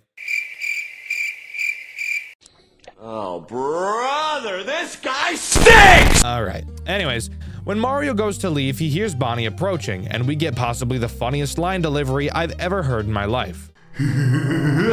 You can't hide from your buddy Bonnie. I'm gonna hug you till you burst.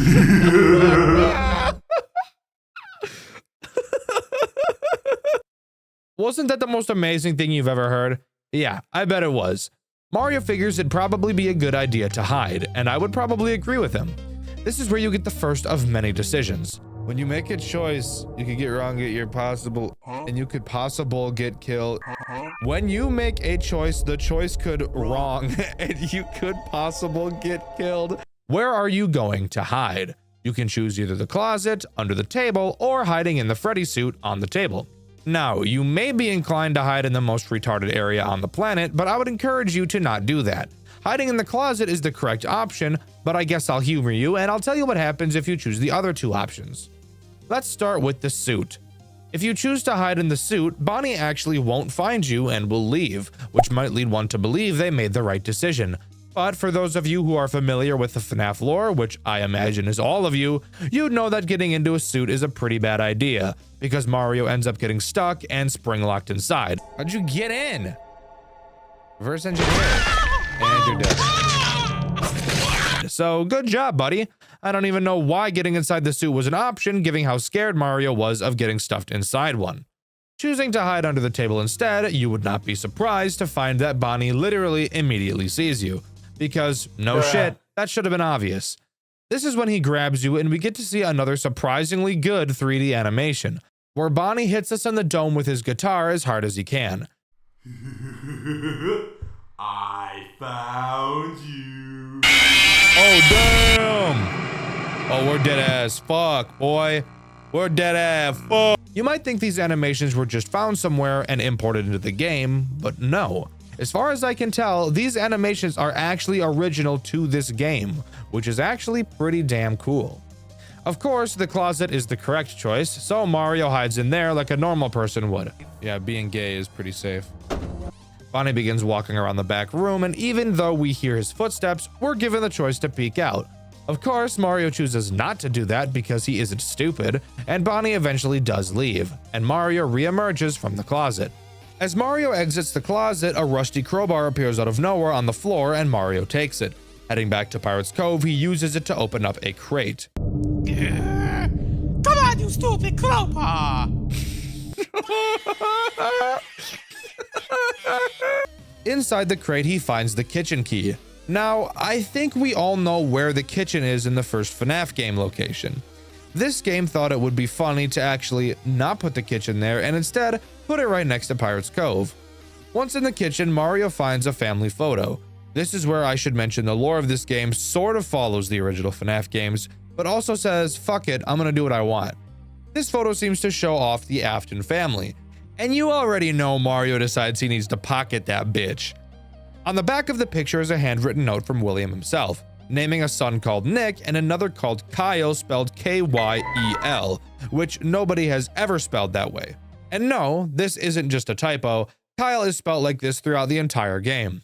Boring lore garbage about Kyle enjoying scaring Nick, blah blah blah, bite of 83 bullshit, who cares, let's get to the interesting stuff. Finding nothing else, Mario heads back to the office to check the cameras and notices Foxy isn't in Pirate's Cove, moments later checking to see that Foxy is running down the halls. So, Mario does know how to check the other cameras, which means he really did just choose not to check the other cameras to find Bonnie earlier. Here we get a choice to either close the door or hide under the desk. Why the hell would you choose to hide under the desk? Well, it's to see a cool death animation. Oh shit! He slashed my shit up, bro. But obviously we close the door and keep that little bitch out. After almost dying a second time, Mario decides he should leave the office again and continue to look around. So maybe he is an idiot. We head back to Pirate's Cove and find that an arcade machine has randomly appeared. Since Mario is an actual god gamer, you already know he had to pour some hours into whatever game it is we're about to play. Is it Galaga? Pac-Man? Maybe some Donkey Kong Jr. No, it's actually just a really shitty classic FNAF minigame. I should have figured. In this game, we play as the little baby bitch boy from Five Nights at Freddy's 4, except for some reason his name is Nick, which is just not correct. But whatever. Nick walks into his bedroom and gets absolutely reamed by his brother Kyle, which again, also not his name, but we're just gonna ignore that, I suppose. With the jump scare playing out, the game ends. Mario pretends to be sympathetic for a short moment before forgetting the kid ever existed and walks back to the office where the power then goes out. I could describe to you what happens next, but I think it'd be much funnier if I just let it play out. Well, I guess that's all the rooms. But I never found the chicken. Guess you're fucked. Oh shit. Uh-oh. Uh-oh. Thank you, Mario. Ooh. Ooh. Welcome, one and all, it's time to have some fun. No. Let's have a party for you, my friend. Hey, don't run away, we want to play with you every night. Hey buddy, don't run away, it's time to play our happiest day. Now you are trapped in nowhere to hide, no other places you can hide. Hey, just sit back and relax. What? You will be nothing but a bloody corpse. Oh. And then you'll be in our tomb.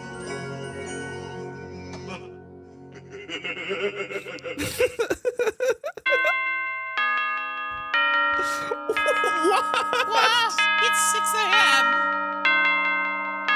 Wasn't that just amazing? You're telling me Beyonce won the Grammy for her shitty country album when this masterpiece existed? God, nobody has any culture anymore. With that, night 1 concludes and we cut straight to night 2 with Mario returning for some reason. Which, by the way, I still really don't know why he's here in the first place. Mario gets back to the office and listens to another useless phone call. We're told the camera doesn't have any batteries and that there are some spares in the kitchen for some reason. And since Mario can't sit in one place for more than 13 seconds, he has to get out of his office and explore what he's already explored. Heading to Pirate's Cove, Mario stumbles right into Chica. Chica threatens him with a good time by offering to put her entire beak into his rectum, but Mario rudely declines and runs into the kitchen to hide. Again, we're given a few options. Let's go over the stupid ones first. If you choose to hide in the oven like a moron, I'm willing to bet you can guess what happens. Hide in the oven? That's an atrocious idea, sure. I know you're in here. I'm gonna find you. She almost British? That'd make me hate her more. I think she's gone. I don't think she is. Hey, why won't the door open? Come on! What's that smell? You, bro, it's you. Oh no, the oven is on! Oh shit, you're cooked. Ah! That's right, you roast like a pig. Now, if we decide instead to put on our thinking caps like a big boy, we choose to hide under the sink, which is actually not thinking cap behavior now that I think about it, but whatever, because that is the correct option to choose in this case, and I actually don't know if you can even hide anywhere else in the kitchen. After Chica leaves, Mario finds a battery, so he heads back to the office to pop those puppies in the camera, only to find that he needs more. Great. We notice a key to the supply closet on the desk, so we go there to check for more batteries. Lo and behold, we actually find some there, but we also find Bonnie sniffing around for some booty. Upon being groped, Bonnie drops another fire bar. I found you. Time for some fun. I love this game so much. Anyways, we fight Bonnie off with some cleaning supplies and book it back to the office to lock Bonnie out. Once Bonnie gives up, Mario checks the cameras and notices an arcade machine inside of the curtains in Pirate's Cove. So, like a moron, he decides to go check it out. We get to the arcade machine and hop into the next Mona Lisa of a minigame. In this minigame, we play as Kyle after the events of the Bite of 83, where instead of taking him to the hospital, they just leave his sorry ass in his room to die. Kyle walks down to the basement feeling a lot of guilt, as he should. This is where William comes downstairs to yell and belittle him. Once again, as he should. But then William goes sicko mode and slits his throat, stuffing his son into the Foxy suit that for some reason they have in their basement. Upon finishing the minigame, Mario notices Foxy is right behind him and a chase ensues. Now, you might see this chest and blade off to the side of the cove, and you might think to use them to your advantage. That's what I thought. But after a few attempts trying to interact with them, I noticed that they're just fucking decorations. Also, for some reason, the Mario avatar art while interacting with these objects is way different from the usual PNGs. Anyways, we run back to the office and lock Foxy out. Once he leaves, we decide it would be a phenomenal idea to exit the office once more and continue to look around. Mario just never learns, does he? In the party room, we find a note on the floor that wasn't there before. The note seems to be from another one of William's sons, who I can only imagine is Michael. Michael's worried about his missing brother and is a little sussy about how weird his father is acting. Going back to the office, we lose power again and again. I can't just describe what happens next. You have to see it yourself. Oh, dick. Bro, we closed the door for like 20 collective seconds. Please don't sing again. Please, dear God, don't.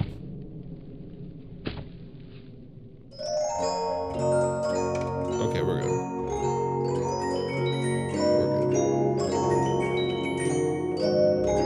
This is some bullshit like I wasn't supposed to actually come back to the office. I'll cream my pants, bro. Aw, man. He didn't finish his song.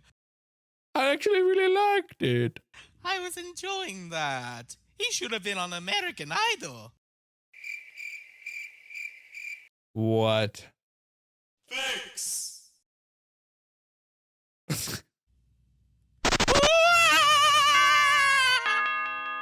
Oh shit. Bro, is he about to get touched? This just might be the best game ever designed. Wasting no time, we jump right into night 3. Phone guy tells us Freddy has been squirting, literally, which like, fucking ew. He tells us it's our job to go to the back room and clean him up, so we head to the back room to do just that. Upon entering, we see Freddy posted up on the table and we're given the option to remove his head, hand, or torso. Choosing to remove his torso, we unsurprisingly find a child's corpse inside. Mario runs to the bathroom like a bitch to vomit, and upon trying to leave, quickly runs back into the stall to hide from Chica, who had just entered. We choose to try and punch Chica, but unfortunately for us, Chica is made out of metal, so she just kills us instead of giving us a blumpkin. Oh, you're dead. Oh, ow, bro, I don't want to eat it. Back the fuck up. Back up, bro. Just shit out my eyes and shit, bro. Fuck off. What you actually have to do is just trip her and run away. Doing exactly that, we run back to the office only to find an arcade machine inside. Okay, let's play it. In this minigame, we play as William as he wrangles up the kids and brutally murders them. William manages to frame his son Michael, but I don't really care. Pretty typical FNAF stuff if I'm being honest. But come on, do we really care about this backstory? Of course not. You're watching this video to learn about the tomfoolery in this game, so let's get back to that. As Mario leaves the office in an attempt to explore again, the power goes out, and Mario asks the most based question of all time. Oh shit, Are you're you fucked. serious? Is this power supply running on AA batteries? Okay, that's a good line. I like that one. Mario decides he's just gonna leave because this is bullshit. However, while trying to leave, Golden Freddy appears right in front of him and Night 3 comes to a close. Night 4 has us playing as Luigi, who goes to the pizzeria in search of Mario. As Luigi goes to the office, he finds William fucking around with some crate. After a bit of back and forth, William tells Luigi he's seen Mario around. He says he'll help Luigi find Mario, but that he has something he needs to do first. Giving Luigi the task of keeping the animatronics distracted, he walks off, telling Luigi not to look in his crate. So the very first thing Luigi does is look in the crate, because he's a little rebel and it is in fact not a phase. Inside is a note from Henry. It just says some stupid shit about not believing Michael is a killer. If you remember, William framed his son for the child murders, whatever, boring ass garbage. I want funny haha lines! Luigi goes to the back room and finds an arcade machine. You shouldn't be surprised by these things anymore. This minigame isn't even a game, it's just sitting there like a dunce while Henry talks to you. If you thought Henry's monologue from Pizzeria Simulator was good, you're not even ready for how top tier this monologue is. And you can listen to the whole thing in my playthrough on my second channel, Dexter Black. After completing this minigame, a Golden Freddy plush appears on the table of the back room and the power once again goes out and Luigi gets scared like a bitch. The plushie offers to help Luigi find his way around the building and to Mario. Luigi agrees and we play a sister location style game where the plushie tells us which directions to go in and when to stay still if there's an animatronic present. The only difference between sister location in this section, however, is that the plushie in this game talks about 400 times slower than Baby did. What do I need to go to the kitchen for? You will see. So first, go forward. After wandering into the kitchen, Luigi meets the marionette. The marionette talks for about 8 hours straight and basically just says, murder bad, I murder murderers, Mario is near the bathroom, go get him. Oh, and also please free the children's souls. We do exactly that and find Mario in a dark room halfway inside of a suit. We solve a code puzzle that opens the suit, which actually makes no sense whatsoever, but whatever, let's just pretend like it does. The brothers walk out of the bathroom and catch Freddy making out with a toilet. No, I'm not joking. This is actually something that is in the game. I have no idea what's going on. I might be having a stroke. Anyways, the brothers go home, as they should. Before starting night 5, we're given the option to go back or not. We obviously choose not to, but psych fucker, that's the wrong option. Luigi's fucking dead. Oh yeah, and Mario's dead too. Watch Fredbear bite his fucking arm off like he's Pennywise and pull him into the fucking void and force him to stare at his brother's corpse until the end of time. Damn. That escalated quickly, didn't it? Yeah, let's just get back to the pizzeria instead and avoid all that. Upon arriving, the brothers hot-bottom to the office to make a game plan. Luigi tells Mario about the promise he made to the marionette, and Mario agrees to help. The brothers go to the kitchen and ask the marionette how they can save the kids' souls. The marionette tells them what they have to do is save each kid. Pretty basic concept. Tee-hee, you'll find shit they like, Lamau. Fetch quest time! To save Chica, we have to go eat the pizza found in the party room and compliment how good it is. That makes the soul of Chica happy and she gives us a party box and a chest key. Using the chest key, we go to the bathroom and unlock a crate that has Bonnie's guitar inside. We take his guitar to him, saving his soul, and he gives us a party box and another chest key. I'm geeked out of my mind right now. Using the key Bonnie gave us, we unlock a crate in the bathrooms. That crate has a Freddy plush inside. We take the Freddy plush to Freddy in Pirate's Cove, saving his soul, and it gives us another party box. I'm straight up jorking it. Heading back to the kitchen, we see the marionette, Bonnie, Chica, and Freddy having a party. They thank us for the help, but then Foxy shows up. He wants to kill us, but everyone else tells him not to. Golden Freddy soon shows up, which by the way is the brother who got chomped on if it wasn't obvious, and he forgives his brother for killing him. Leaving the party, we get ready to leave the pizzeria, but as we step into the party room, we see William walking towards the bathrooms and decide to follow him. This is the point in the game where we get to see Springlock failure, which is just always a good time, I can't lie. Hide in my suit. Kids, it's me, Spring Bonnie. It's your best pal. Oh shit. Oh, he's fucking dead. Oh damn. After watching the gruesome death, the brothers kick rocks and go back home. And after that, we get the abandoned ending. Oh no. Endings. Let's go! After the credits roll, we're put into the point of view of William inside the Springtrap suit 30 years later. We're given the option to either end the pain or to wait out our time. Choosing end the pain leads to a monologue from William longer than the Henry monologue we had earlier, which I was dead ass falling asleep during. You can see that in my full playthrough over on my second channel, Dexter Black. 3 shills in one video? God damn, I'm a menace. Choosing this path leads to Springtrap burning down the establishment and ending his life, giving us the we all burn ending. If we instead choose to wait our time, we get a teaser for the next game in the series, Mario and Animatronic Horror Fazbear Fright Arc, which, spoiler alert, was never released. So the new official Five Nights at Freddy's game has come out, Into the Pit, a 2D side-scroller the likes of which the series has never really seen, unless you count the mini-games from the other games, but I'm not gonna count those. I've recently played through the entirety of the game, and let's just say I have a lot I want to talk about, both good and bad. Also, Megacat Studios, the crew that made Into the Pit, emailed me and offered to send me some free Steam keys for the game. So at the end of this video, I'll be doing a giveaway for 3 free copies of Into the Pit. Stick around to the end for more details. I don't want to waste any of your time, so let's just hop right into Five Nights at Freddy's Into the Pit. Let me just begin by saying, after the absolute fucking dumpster fire train wreck that was the Security Breach games, I did not have high hopes for the future of Five Nights at Freddy's. Maybe I'll cover those games in a different video where I can go into much deeper detail as to why I despise them so much. Let me know if that's something you'd be interested in seeing. I did not go into this game with high expectations, but after completing it, I have to be honest, for a good 80% of the game, it's actually really, really good.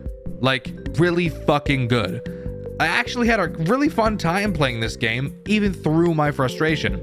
I should mention that I dislike the style of gameplay that Into the Pit goes for, that being the walk around doing task simulator while enemies randomly patrol and chase you when they find you. I personally dislike that style of gameplay, but I wasn't going to let that stop me from trying my best to enjoy it. And again, for the most part, I really did. Let's just jump straight in, beginning with the prologue. In Into the Pit, we play as a kid named Oswald. He's a pudgy, scared little bitch loser, and nobody aside from his family likes him, I guess.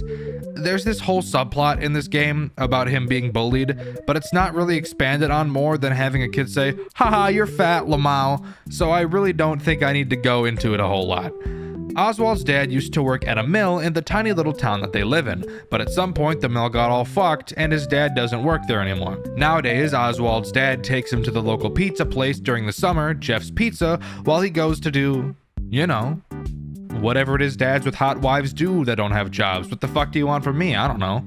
While Oswald is at the pizza place, he eats pizza. No shit.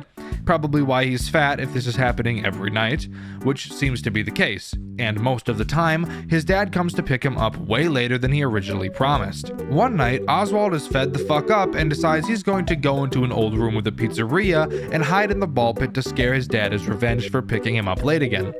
Nothing like being the most petty individual on earth, am I right, guys? Up top. When Oswald jumps into the ball pit, he emerges to find himself years in the past before Jeff's Pizza was, well, fucking Jeff's Pizza. Instead, we learn that it was previously a Freddy Fazbear's location. Now's a quick time to mention that this game is based off of the FNAF book Into the Pit. I'm sure you knew that, so if you're familiar with the story that book tells, then this is gonna seem pretty redundant to you.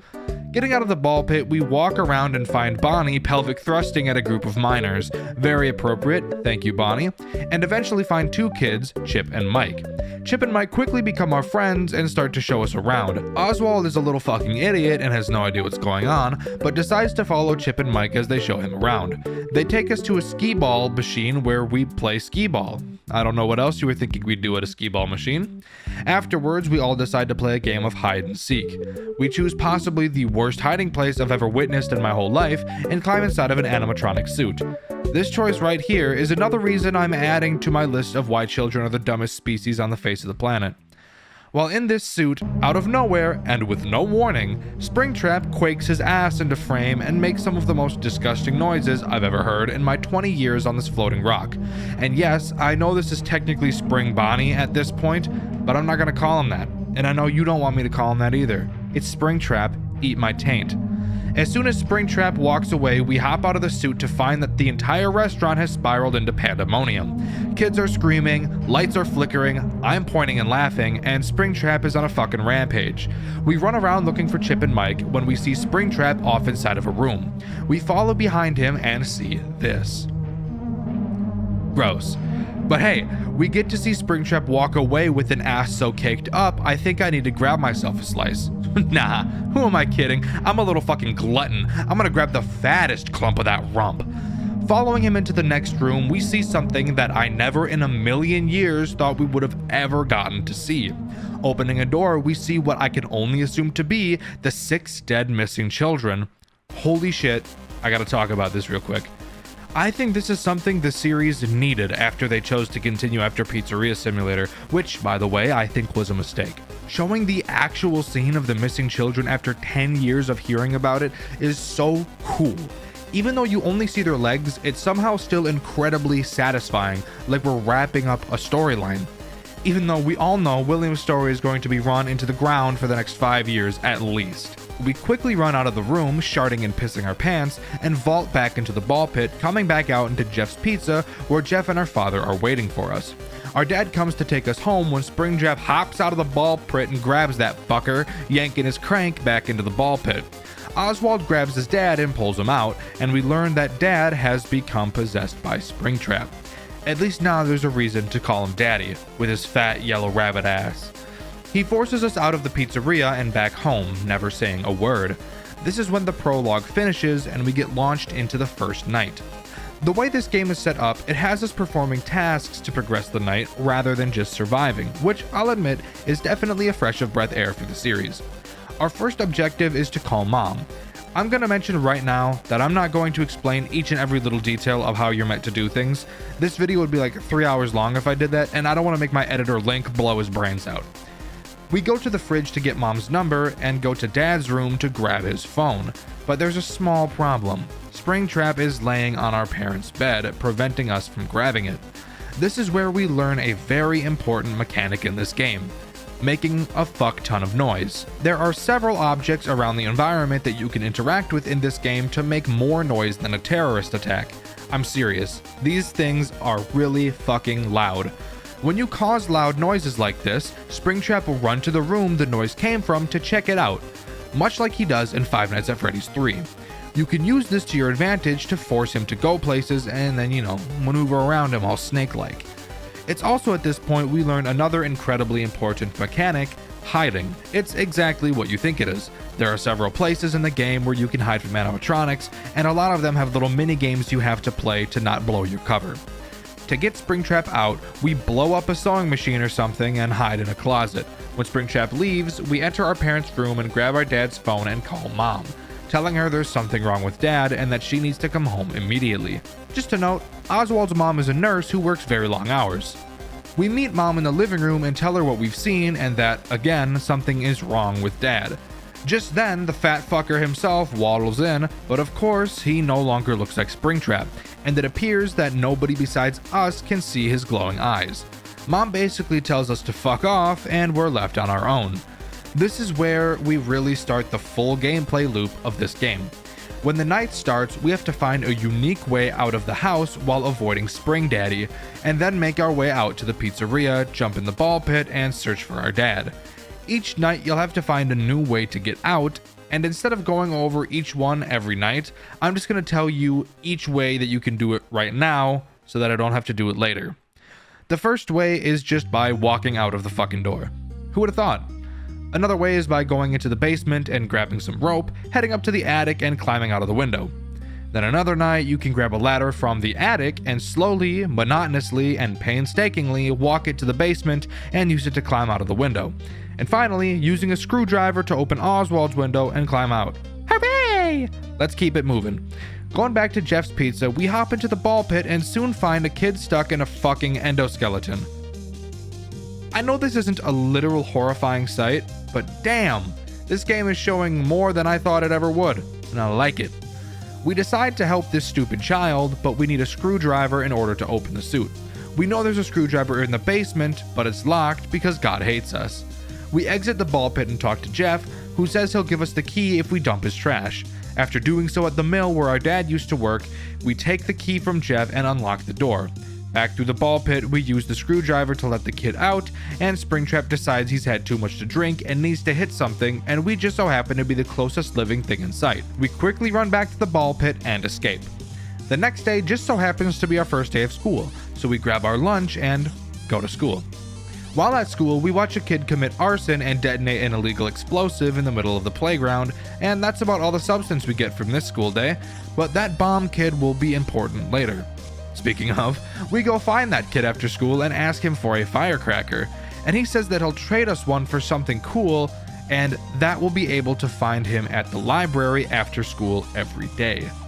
Walking outside of school, Oswald uses his skibbity toilet Riz to talk to a girl, who gives him a notebook filled with a bunch of Freddy Fazbear related material. And I'm sorry, I don't really have the energy to dive into the lore of this game too much, and I'm pretty confident that if you're watching FNAF review content like this, you're already pretty familiar with the story of FNAF.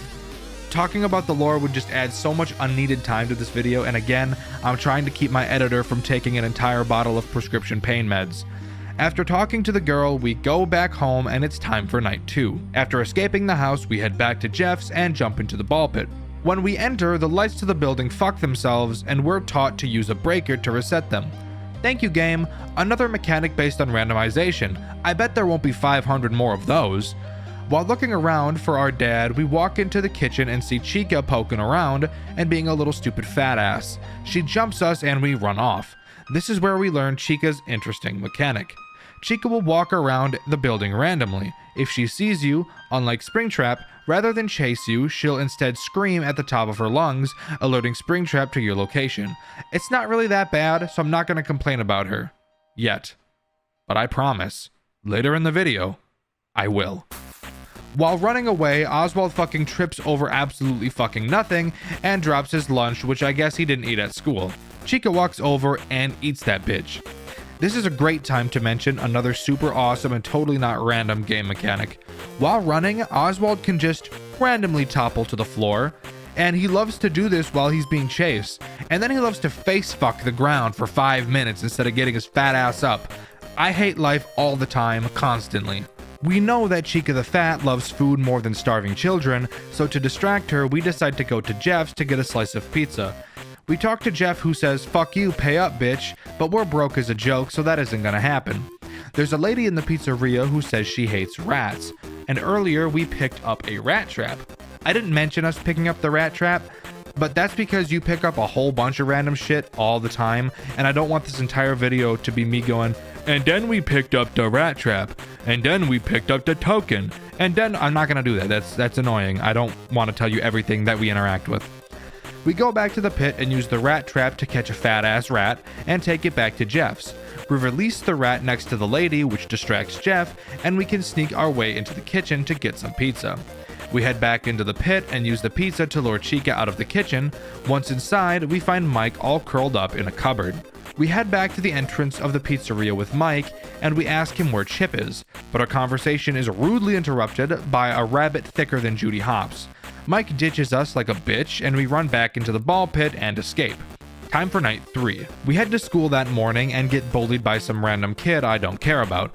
He slaps us in the face with a sticky hand, and a teacher takes it from him, and we decide that we want it, I guess. Why? Beats me, who fucking knows?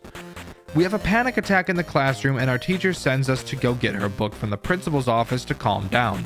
But the Tina Belcher looking ass principal decides she's gonna be and tells us she locked herself out of her office and it's now our responsibility to look for the keys.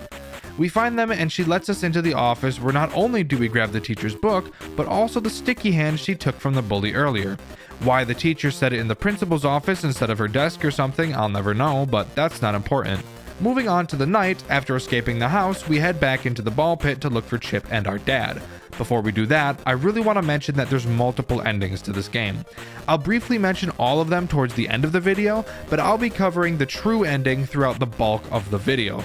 Really couldn't think of a better point in the video to mention that. I'm really shitty at writing scripts, as I'm sure you can tell. But basically, as you go through the game, you pick up a bunch of random technology, and you can use those pieces of tech to repair the arcade machines in Jeff's Pizza and play minigames to earn tickets. With those tickets, you can earn prize vouchers, and in order to get the true ending, you need to repair all of the machines and get all the prizes. These minigames themselves are boring as well, and would be boring as hell to cover, so I'm just not gonna do that. Just know that repairing all of them is important. Anyways, back into the ball pit we go. We decide that we want to look for our dad in the arcade, but fuck us. The arcade is locked because this is a horror game. We use the sticky hand we stole from the school to slap a vent, which for some reason had the key to the arcade in it. Does it make sense? Not at all. Am I gonna question it? No, I'm too tired to care, my guy. We unlock the arcade and walk in, only to find Bonnie tying Chip up to the side of an arcade machine. I didn't know Bonnie was into bondage, and if I wasn't so obsessed with Springtrap's big fat patty whacker double-decker freshly baked cake, I'd probably be really into it. We run out of the room and figure we need to find a way to distract Bonnie so we can save Chip. We notice Bonnie didn't have his guitar, so we decide that we'll play it, since the notebook we got from the girl at school mentioned never to try to play his guitar.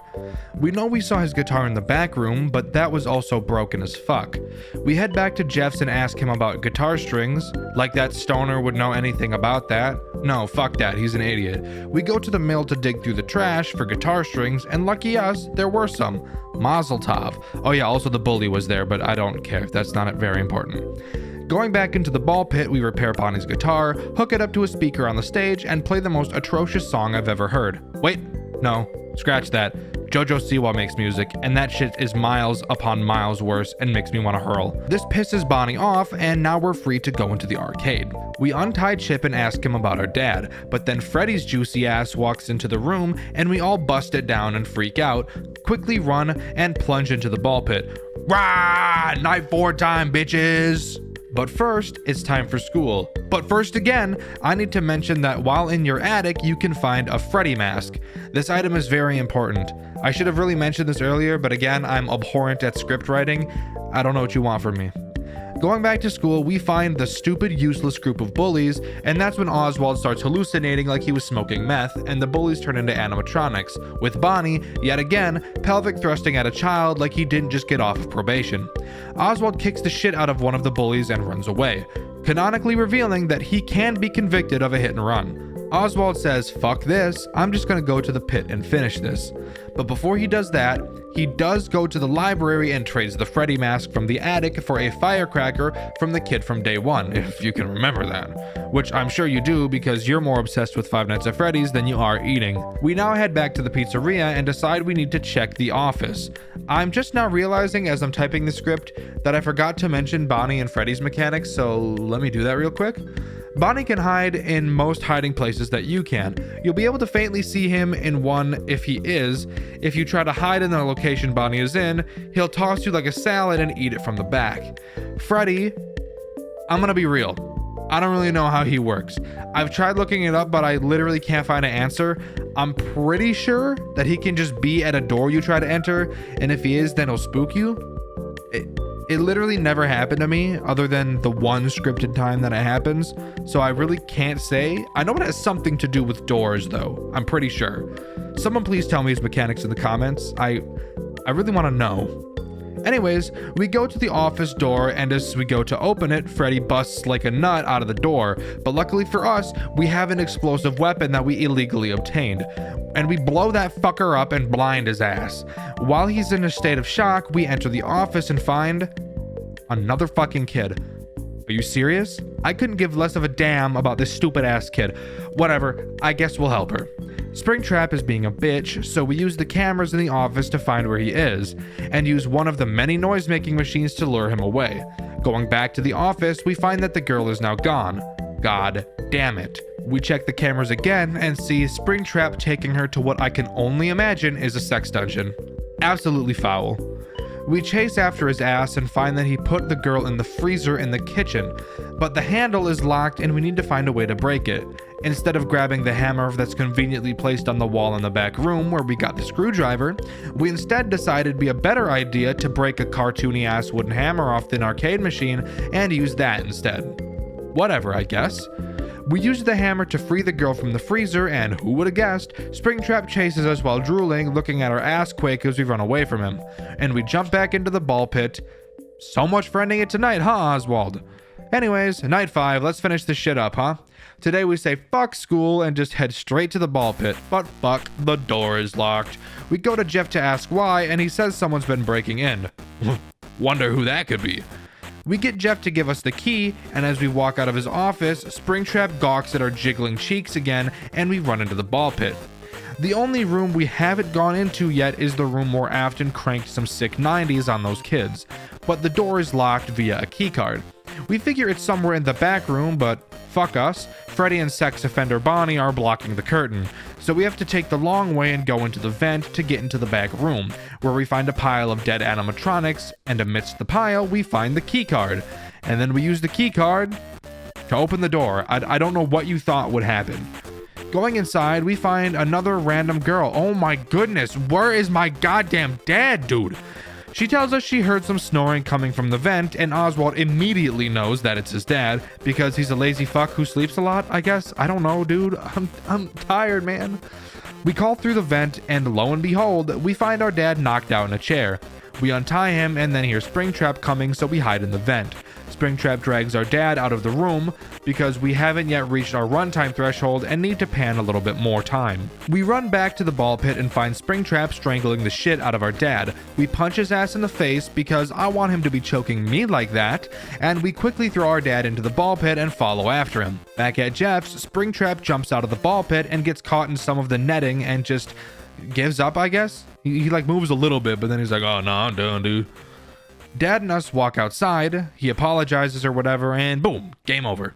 After post-credits, we watch Jeff go into the ball pit and get fucking murdered by Springtrap.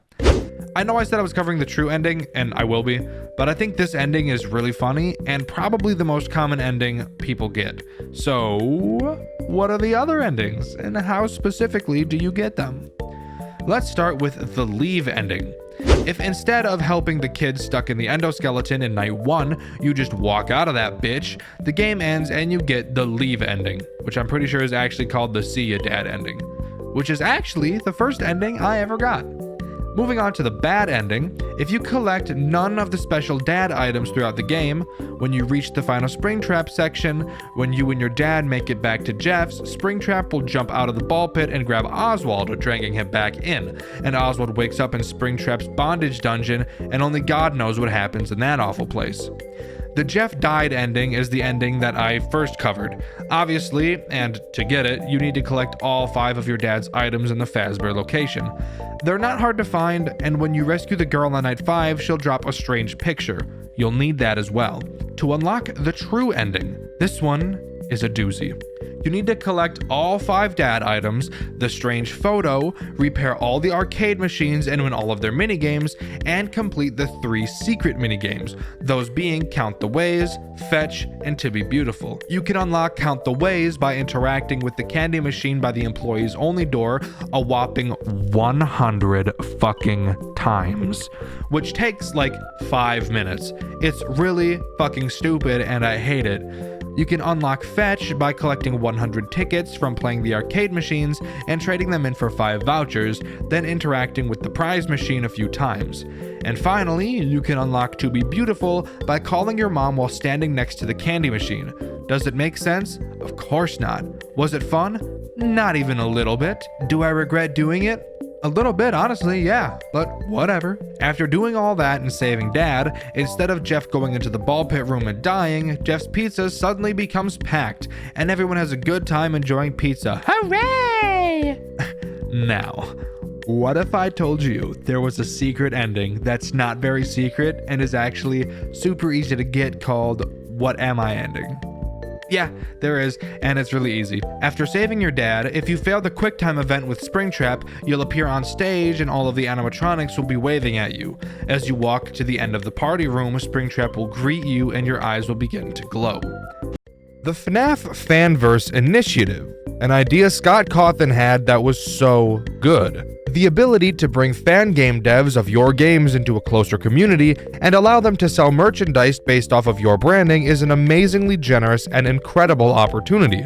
Having amazing games come out of it, such as Joy of Creation, Five Nights at Candy's, and Pop Goes, each of these creators are very passionate in what they do, and it shows. Another game to come out of the fanverse is One Night at Flumpty's 3, the third game in an incredibly designed series. But as something that has become all too familiar with FNAF fan games, as previously seen in games like Graveyard Shift at Freddy's and Dormitibus, the creators' morals and ethics of said games can be called into question. And sadly, the creator of this game, Jonachrome, had his turn on the chopping block that is the internet. Today, I'll be diving into Jonachrome's fantastic FNAF fan game series, all the goods, all the bads, and the disturbing accusations that had the light shined on them for all the public to see. Come with me as we explore the masterpiece of a FNAF game created by a deviant. One Night at Flumpty's 1 is what you'd expect from an old FNAF fan game. It's pretty much just a recreation of FNAF 1, but this game did it differently. Something I think a lot of people could agree with me on is that One Night at Flumpty's was ahead of its time. No other FNAF fan game was as well put together as Flumpty's was. You could argue Five Nights at Candy's was, but I'm not talking about Candy's right now, am I? As the title suggests, this game only features one night, but don't let that make you think it'll be a cakewalk. This one night is up there in difficulty with nights 5 and 6s from the normal FNAF games, and the difficulty increases by the hour instead of the day. Before I dive into gameplay, however, I want to talk about how amazing this game really looks. There's a lot to be said about Jonachrome, and I'll be diving more into his character at the end of the video. But Jonachrome is an artist, and a damn good one at that. Every single location in this game has so much character put into it, especially the office. Sure, there's a lot of dead things, but ignore what it is for a second and just admire how well done the 2D art in this game really is. Not many FNAF games go for a 2D approach, and I really wish more did because I think it looks amazing.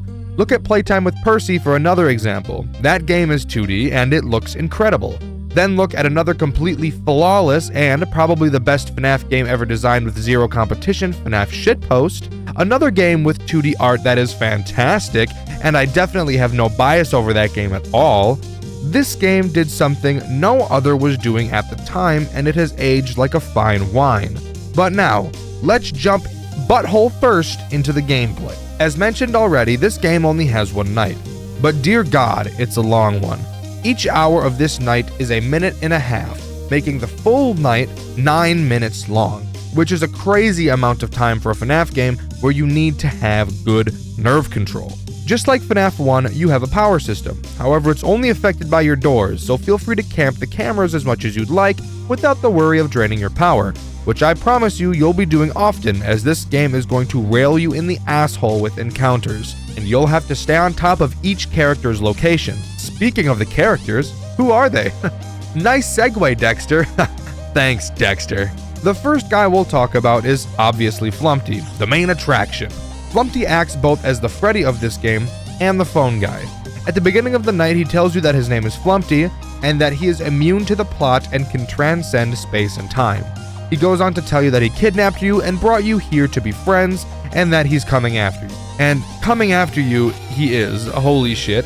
This guy moves at the speed of sound. Flumpty moves randomly across cameras with no pattern, and he can teleport wherever and whenever he likes. Which means, if you're unlucky like me, he can get to your office in about 15 fucking seconds after the night starts. That's awesome. I'm in for a shitty time, aren't I? I'm covering 3 games in this video? Can I get that confirmed? Can you confirm that? Uh-huh. Yeah? Yeah, alright, fuck me. 3 games in the first 15 seconds already has me stressing. I love this. If you're unable to see Flumpty on any of the cameras, that means one of 2 things. Either 1, he's on the broken camera, which I'll talk about later, or 2, he's at your left door. If he's at your left door, just close it and bada bing bada boom, he can't get in. But something you'll immediately notice is that, unlike FNAF 1, there's no windows, so you won't be able to tell when he's left by just sitting in your office. So you'll have to constantly be checking the cameras to see where he is. And when he moves as fast as he does, it can get overwhelming quickly. Let's talk about our next freak, birthday boy Blam, or just Blam as I'll be calling him. Blam works very similarly to Flumpty, except he attacks the right door and he can't teleport like a dick. He follows a set path to your right door. Just close it, watch the cameras to see when he leaves. I just queefed. That's all you have to do about him. Oh, and in case you're curious, he's also Usain fucking Bolt and moves around the building at Mach 30, so that's just awesome. The Beaver is up next on the chopping block, and yes, his name is just the Beaver. I guess Jonachrome gave up on names here, but that's okay. What does he do? The Beaver acts as this game's Foxy, which it honestly didn't even need because of how often you're checking the cameras, but who really cares? The Beaver is sitting on the toilet taking a big fat patty-whacker double-decker dump and reading a newspaper with several tasteful stories in it. Next to the toilet, you'll see a roll of toilet paper. Throughout the night, the more you fail to watch the Beaver, the smaller the roll of toilet paper will get. When he runs out of toilet paper, the Beaver will sprint at your right door. Also, quick side note, the Beaver has knife feet. I don't know why, it's just something interesting to note. Who's up next, huh? Who do I have in my sights? Boom! Grunkfuck, Grunkfuss the Clown. Arguably one of the most popular characters to come out of this series.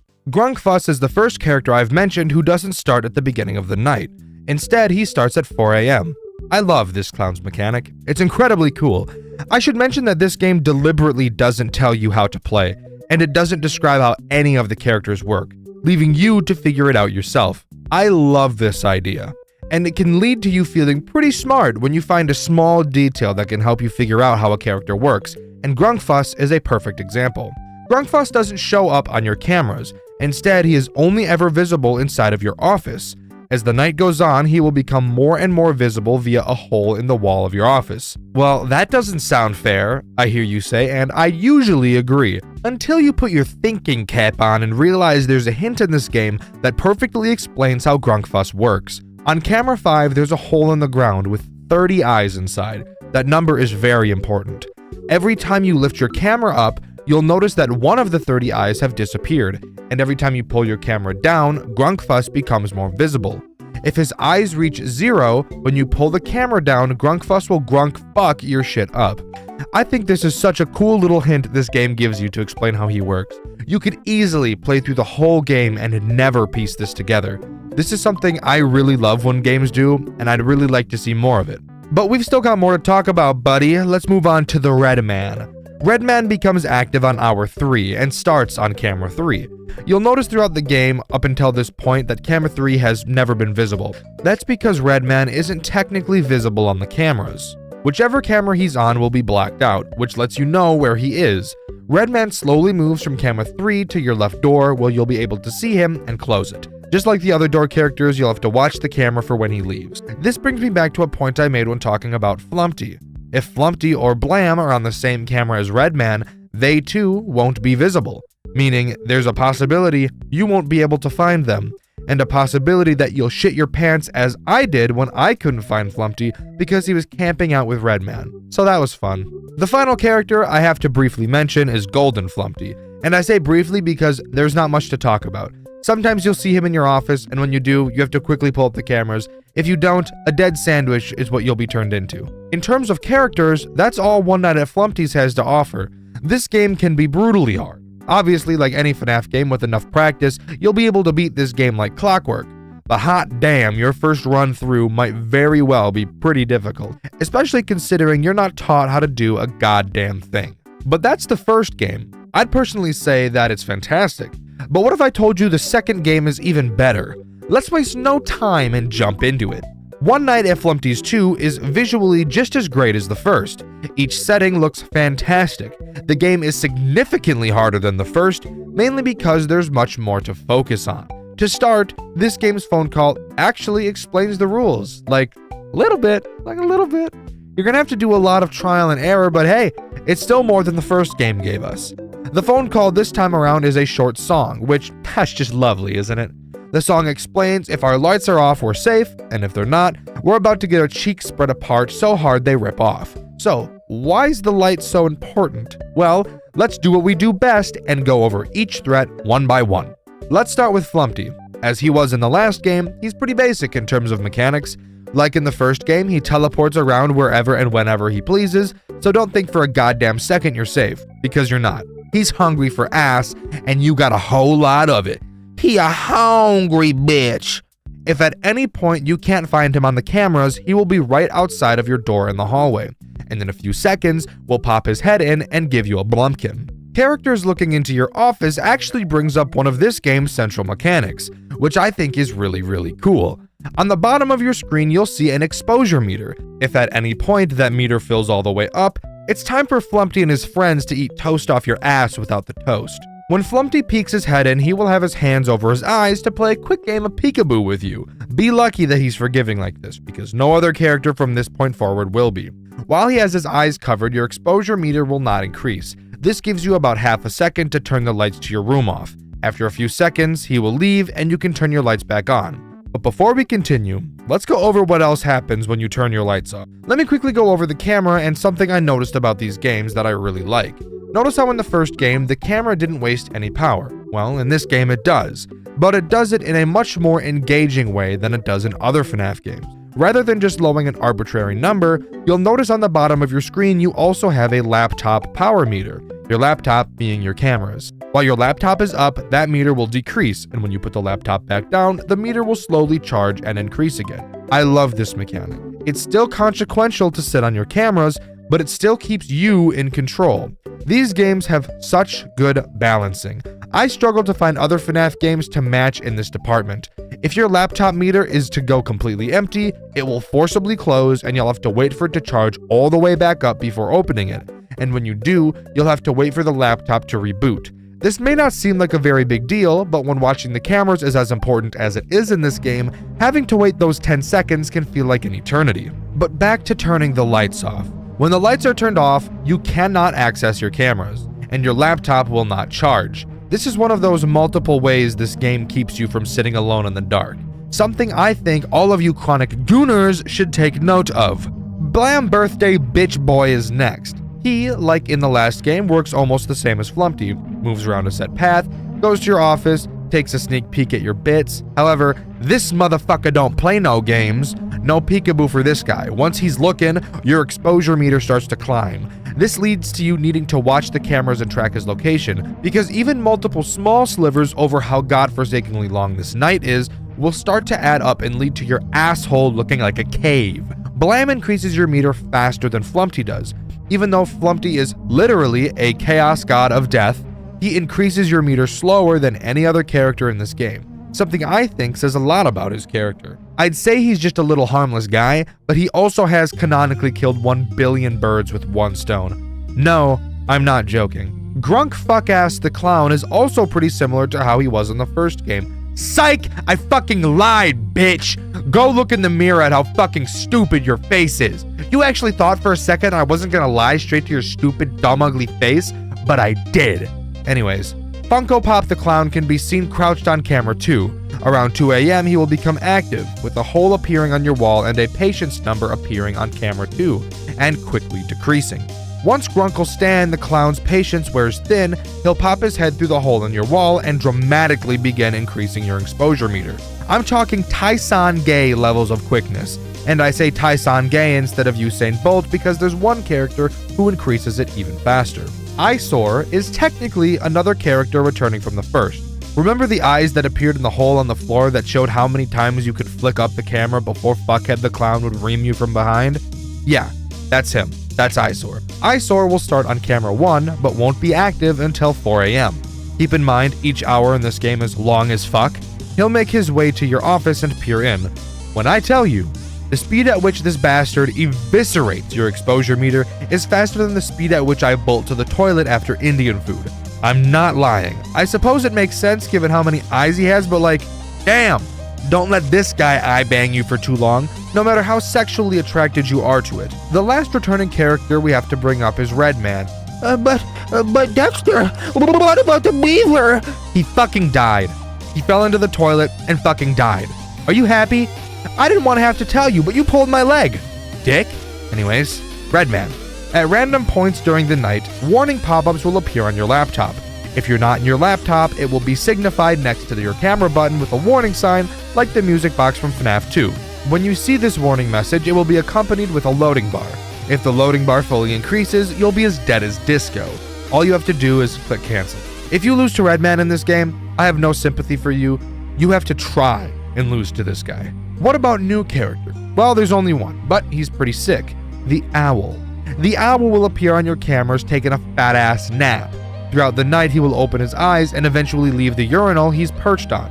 When he does, you'll have to quickly check your vent cameras to see which vent he's about to assault you through. Once you know, you'll have to close the vent in your office in accordance with which side the Owl is attacking you from. If you don't, you guessed it, ask buffet and you're the main course. The vents don't waste any power, but only one of them can be closed at a time. So there's that.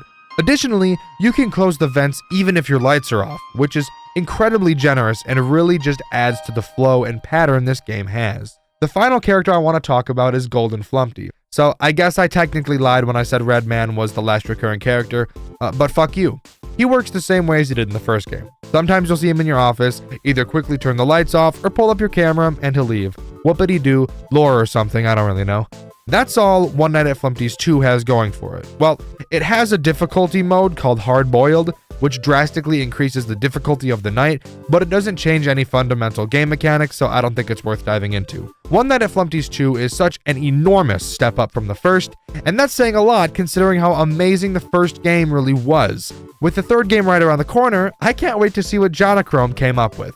Oh, did I say right around the corner? Sorry, I meant 6 fucking years later. One Night at Flumpty's 3 released in 2021. Jonachrome made it clear he was never interested in making another Flumpty's game after 2, but the only reason he did is because Scott reached out to him for the Fanverse initiative. So what does 3 have to offer, and does it live up to the last 2? Flumpty's 3 is just like the last in one way. The art is phenomenal. Every single scene is fantastic and full of references. It makes the game very fun to look at. The office in this game is very frozen. You'll notice a thermometer in the corner of your screen. It's very important that you keep yourself warm and not let that meter reach empty, or you'll freeze to death like a bitch. You can go over to the furnace to have it slowly increase, and you'll need to be doing this throughout the night. How about the threats though? Returning from the last 2 games, we have Blam, who works very similarly to how he does in previous games. He'll move around the building in a set path and make it to your door, which in this game is really just a hallway. The cameras don't have power, so you should be camping them as often as you can. When Blam gets to your door is when we have to talk about a new mechanic, your camera. On the bottom of your screen, you'll notice a camera button with 20 uses. That's right, you can only use this camera 20 times throughout the night before it won't work anymore. So you better make sure you're keeping track of where every character is, because you don't want to waste any of these flashes. When Blam gets to your door, all you have to do is flash the hall and he'll run away. But be aware, there's no visual or auditory cue to signify that he's there, which is why watching the cameras is so important. Next, we've got another returning character, which by the way, there are no new characters, so I'll stop mentioning this. Anyways, the next character is Grunk Punk-Ass Slut Bitch the Clown. He does literally the exact same thing as Blam, but with one key difference. You do not want to flash him when he's in the hallway. The flash makes him scared and he'll pee his pants. That makes him embarrassed and he'll have to kill all the witnesses, and sadly for you, you're the only witness, so guess it's time to die. But being serious, while Grunkfuss is technically easier to deal with than Blam, he really makes you make sure you know where everyone is, because one false flash and it's game over. Next up on the chopping block, as I've said for the second time this video, is the Red Man. He becomes active at 1 AM and will make his way towards your furnace. On his furnace room camera, you'll see a warning telling you to stay away from your furnace. If you go to warm up by the furnace while this message is present, he'll eat your ass from the back, which I know some of you dirty freaks want, but for the rest of us normal people is something we'd prefer to prevent. I actually think this is a really nice mechanic. Something to keep you away from the only safe thing you have is super interesting. Knock knock. Who's there? I don't really know. I don't usually answer my door. But we're talking about the eyesore next. He becomes active at 4 a.m. and actually can't be seen on the cameras. So how are you supposed to defend yourself? Well, lucky for you, you can actually see him in your hallway. Unlike the other characters, however, you'll actually have to flash eyesore twice to make him go away. And because your camera has a cooldown, this can lead to a deadly combo with Grunkussy. You'll need to make absolutely sure he's not in the hall when you go to flash eyesore. What about the owl? I hear you asking. Well, a better question would be, what about the beaver? Better yet, how about both of them, because they're both here in this game merged together as one in the form of the bee-vowel. Talk about a freak of nature, am I right? Chat, if I ever end up looking like this freak, please pull the plug. I won't be mad. Anyways, the bee-vowel starts at 2 a.m. and will appear on camera 3 in the hot tub. He will gradually climb out of the tub and crawl into your vent. This brings up the other side of your office where you can actually see the vent. This vent functions the exact same way the other door does. When you know the bee-vowel is in the vent, all you have to do is flash him with your camera and he'll go away. But this does lead to a split path that you'll have to watch just as much as the door path, which can become stressful as the night progresses. Finally, we have to talk about Golden Flumpty, who is just as uneventful as he was in the last two games. When you see him on your cameras, you can't pull down the camera unless you switch to another camera he isn't on. Otherwise, he kills you. And that's all the threats. Survive until 6 a.m. and the final game in the Flumpty's franchise is over. In all honesty, I think this game isn't nearly as good as Flumpty's 2. I think that might be because of the fact that Jonachrome... Huh? What? What about Flumpty? I didn't talk about him? Oh, yeah, about that. Flumpty is pretty pissed that you survived as long as you should have, and is even more pissed at his friends for not being able to kill you. Being a god, Flumpty sets the time back to 12 a.m., murders all of his friends, and comes to get you himself. I lied. We're not even close to being done. Let's talk about this game's second night, Flumpty Night. You'll immediately notice some new stuff, but I'll talk about them as they become important.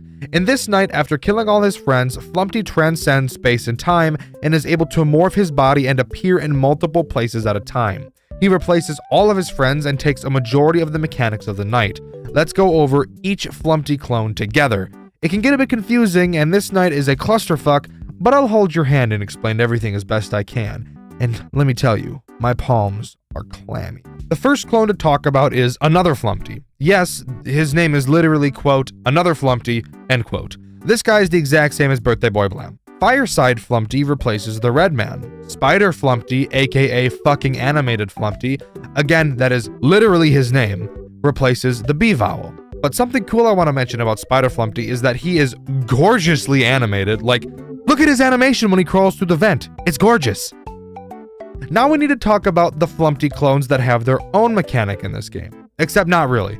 All-Seeing Eye Flumpty acts exactly like Grunkfuck does in Flumpty's 2. On camera 6, he'll have a patience timer, and when it reaches 0, he'll appear in your office through a hole in your wall. Also, you'll notice on this night that an exposure meter literally slides in from the side of the screen during the night, and All-Seeing Eye Flumpty will increase it. You get rid of him by flashing your camera at him. This night is about to get a lot more insane, I promise. Flumpty.exe replaces what the Red Man does from Flumpty's 2. Occasionally, a program will appear on your camera, and if you don't cancel it in time, then it's time for an ass-eating buffet. Shadow Flumpty works just how Grunkinky does in Flumpty's 1. The more you lower your camera, the further and further through positions he gets in your office. Lower it too many times, and he's gonna go spelunking in your asshole. I'm talking pounding ass pickles. Door Flumpty is where the 2 extra doors in your office come into play.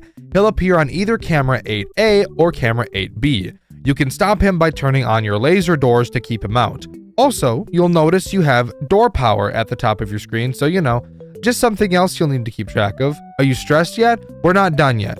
While on your camera, sometimes you'll notice something really cool. Flumpty will fucking move the cameras 8A and 8B around to change which door that Door Flumpty attacks from. The first time I saw this while playing, I was freaking out. It's honestly such a cool idea that I've never seen done before. Finally, we have to talk about Virtual Boy Flumpty. Once 3 a.m. hits, if you look at your camera, you'll see a new section of the map that was never there before, slowly lower from the top of the screen and add 2 new cameras to the game for you to keep track of. I want you to keep in mind, all the other bullshit I've already mentioned is still happening right now. Virtual Boy Flumpty will make his way to camera 10, which you'll see has a door power switch. If you let virtual boy Flumpty get into this room, he will flip the switch, permanently turning off the laser doors you use to keep door Flumpty out. So how do you stop virtual boy Flumpty? Well, this is really awesome. You have to close another set of doors on the fucking cameras. I swear to God I'm smoking crack because this is insane. There is actually so much shit going on this night. It's so much fun to play once you get into a groove. This is something that Jonachrome does that not many other FNAF creators can replicate. Although all of this is happening at the same time, you will almost never feel like completing it is based on luck. Everything flows together so smoothly, it's just super fun to play. Midway through 4 AM, a new song will start playing and the true boss fight begins. This final stretch is so much fun. When the song starts playing, you'll notice every single bit of your UI start to change to completely random intervals constantly. However, all of the systems still work. Sure, you can't visually see where your thermometer is at, but it's still decreasing and you will still have to manage it. Flumpty sings a little song, and if you manage to get to 6 AM, the game truly ends. We get one last final cutscene where Flumpty finally lets us leave, and we see what the world has become while we've been trapped with him. Nothing but a wasteland, and we begin to question if escaping was even worth it at all. And the One Night at Flumpty's universe comes to a close. One Night at Flumpty's was one of the earliest FNAF fan games made, and I personally think it still holds up as one of the best in the world. Each game got better than the last, which is something that sadly doesn't happen with most series. I'm very glad that Jonachrome had such good attention to detail to make sure that the games never got stale. As much as I'd love to see more games from the Flumpty's franchise, I think it's best that 3 remains the final game, and I think Jonachrome thinks that way too. Flumpty's 3 finally showed us the extent of Flumpty's power with an amazing boss battle at the end, and he even honored his word by letting you leave once you beat him. This is such an incredible ending to such an incredible game, and I wouldn't have it any other way. I think One Night at Flumpty's is as close to perfection as a FNAF game can be, and it truly shows. But of course, with the good comes the bad, and it's time to talk about Jonachrome himself and the accusations that were thrown at him. 8 days after the release of One Night at Flumpty's 3, a user on Twitter posted a twit longer stating the following. Hello. My name is unimportant in this matter, and I'd rather stay anonymous.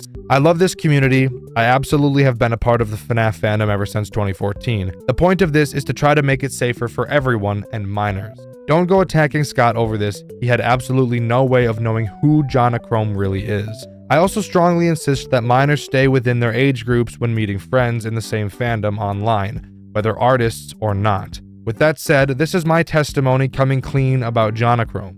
After seeing the release of One Night at Flumpty's 3 and how Jonachrome has insisted on staying within the community and fanverse, I cannot stand by and allow him to continue being within this fandom, and I really should have come forward much earlier when I initially found out.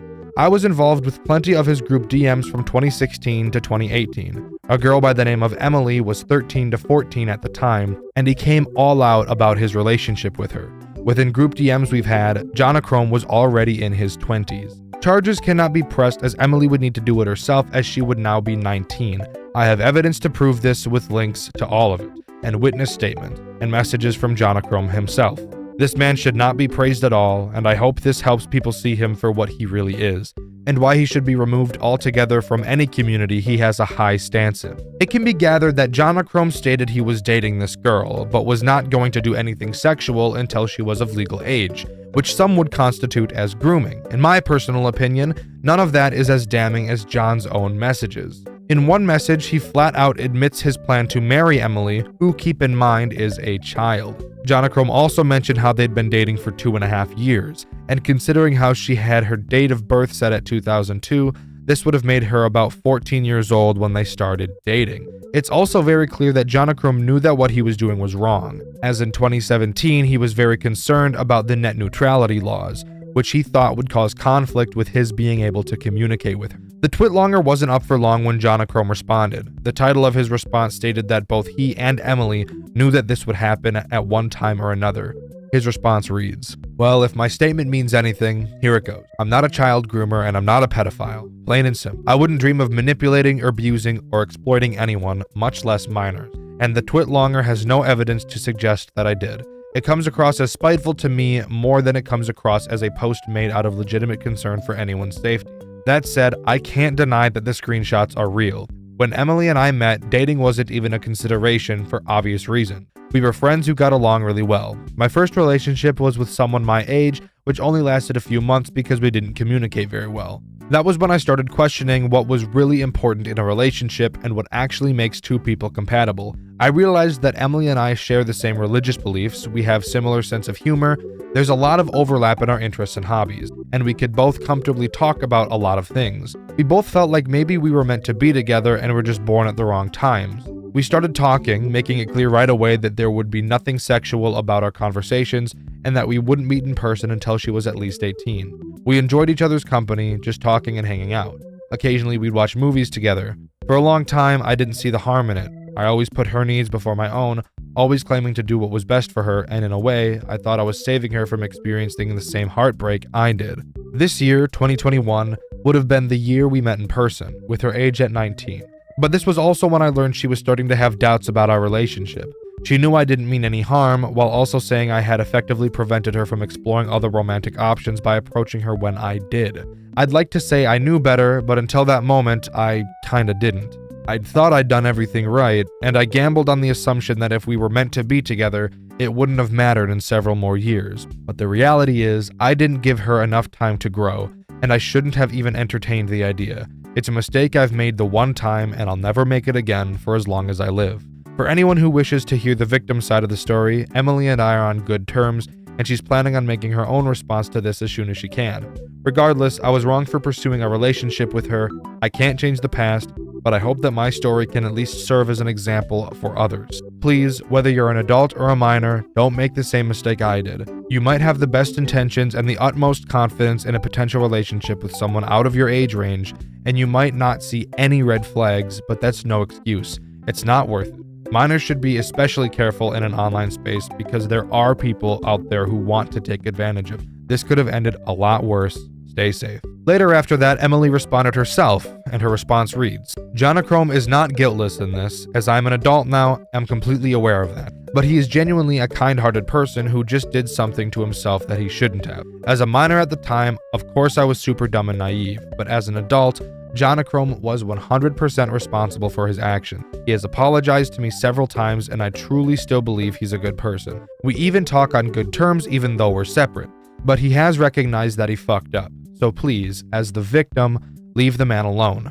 Let me clarify. He has never tried to solicit anything from me. He has never asked me to do anything I didn't want to. It was not good to consider us having a romantic relationship when I was very explicitly not old enough. But keep in mind, we've always been friends. Jonachrome is easygoing, fun to talk to. We used to watch movies together and talk about what we liked about them. We used to draw cute pictures for each other. We used to talk about the games we'd like. Morally, it was wrong to have romance between us, but it was innocent too. To say that it was grooming is where it becomes gray, because I feel like it was definitely unintentional somehow. That sounds like I'm confused, but I know why that is. If he had malice intent, he would have been much more persistent than he was. But no, he's not dangerous whatsoever. If Jonachrome attempts something like this again, yeah, I don't think I could trust him. He has done something awful, but that doesn't mean he himself is awful. What matters is how he moves on. If he's learned from this to know not to go any further from what he did to me. I was the one who confronted him about how our relationship would cause too many problems as an adult, and that's why I broke ties. Over those 6 years, I can say confidently that I care about the man's well-being. I don't want him to suffer. Let me say this again. Legally, he has not committed any crime. He's shown no clear intent to harm me, nor has he sent any harmful content to a minor. He is innocent in that respect, but that doesn't mean I'm excusing it. I'm just saying I, the victim, am okay. I'm also aware that no sexual stuff until legal is wrong and gross, because that does constitute as grooming. But there was still genuinely a relationship between us. Not romantically, but a friendship that we had. I can confidently say Jonachrome was a good friend. Yes, there was romance. It wasn't good by any means. He and I both knew there was something wrong with it, but I tried to pretend that it wasn't there. But please do not harass him. I can tell he's doing better because he talked to me before this mess got out. As for the person who exposed Jonachrome, I do not wish to be involved in this. I do not care about this anymore. I've moved on and so has he. If I am his only victim, then don't make any more accusations. I know this situation better than anyone. To everyone, don't say, "I'm sorry this happened to you," because Jonachrome is already sorry, and to me, that's enough. I don't need your sympathy. Spread my response so people know what actually happened. As an adult, I'm not pressing any charges against Jonachrome, and I truly hope he's living his best life. He's been seeking therapy, and I do hope he'll make it out alive in this. His multiple apologies to me are proof of his self-improvement. I'm hoping this is enough. I do not want to make another statement, and frankly, I'm pissed that it even came out because he's hopefully not going to do this again, and I'm not traumatized from it. If he does it again, go ahead, talk about it. Otherwise, leave us alone. Jonachrome eventually made one more statement, which is way too long for me to cover in this video, but he basically says that he didn't groom Emily, because grooming requires sexual intent, which he claims he never had while in the relationship. John had been gone for years, but has actually, as of writing this, released a video on his gaming channel 3 weeks ago. He says he's been in therapy and is looking forward to working on more projects. As far as I'm aware, we still haven't heard from Emily or the anonymous person who brought this to light, but everyone has seemed to move on and they have accepted their faults and took accountability. While what Jonachrome did was wrong, no doubt about it, I truly think he's good at heart. I and many others all hope that this was a one-time thing, and I hope that this was a very clear wake-up call to never do something like this again, and it appears that that is the case. I and many others are excited to see what Jonachrome has in store for us, even if it has nothing to do with the One Night at Flumpty series. Unknown FNAF fan games. Five Nights at Freddy's games that not many people have heard about. Obviously, there are plenty of these. This series has been around for almost 12 years, and the fan game community hasn't slowed down one bit on new releases. I personally love looking at random FNAF fan games in my personal time and finding unpopular ones that might be hidden gems. And a few months ago, I received an email from a dev with an early build of their game. I played it and thought it looked interesting, and recently I found out the full version was released. This game in question is called Jackie's Forest, a very interesting FNAF game to say the least, and that's all I'm going to say about it here. Stick around because I have my fair share of things to say about this specimen of a project, so let's waste no more time and dive into the world of Jackie's Forest. Alright, where should we start? If you said anything except night 1 to that question, then I hate to break it to you, you might be just a little bit brain dead, but that's okay. I'm here to help you through this process, so we're going to be starting with night 1. Something I really like about Jackie's Forest is that while the night sections are usually incredibly easy, each of them are completely different. So there's going to be something new to do each night, so developing a strategy is pretty much impossible. Let's move on to talking about night 1, the threats we have to deal with it inside, and of course, the tools at our disposal. Personally, my favorite part of these videos is talking about the tools at our disposal, and that's funny because I'm straight up lying to you, cuh. Anyways, in the first night section, we're actually in the office. Surprisingly, we actually don't have any cameras, which I'm gonna be honest, kind of makes this entire section really boring. But please, don't click off the video. I promise this game is interesting. I wouldn't be talking about it if it wasn't. On the computer in front of us, we're able to look through our files and access a sound system that goes around the entire building. I'm willing to bet you're able to figure out what that means, but if not,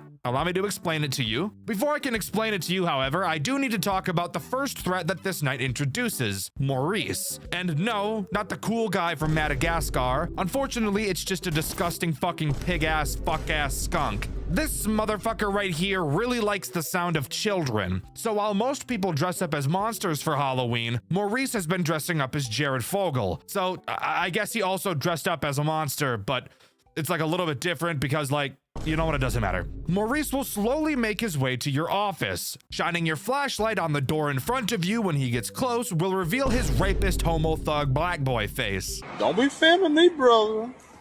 You got your rapist homo thug black boys over there. What the hell are you talking about?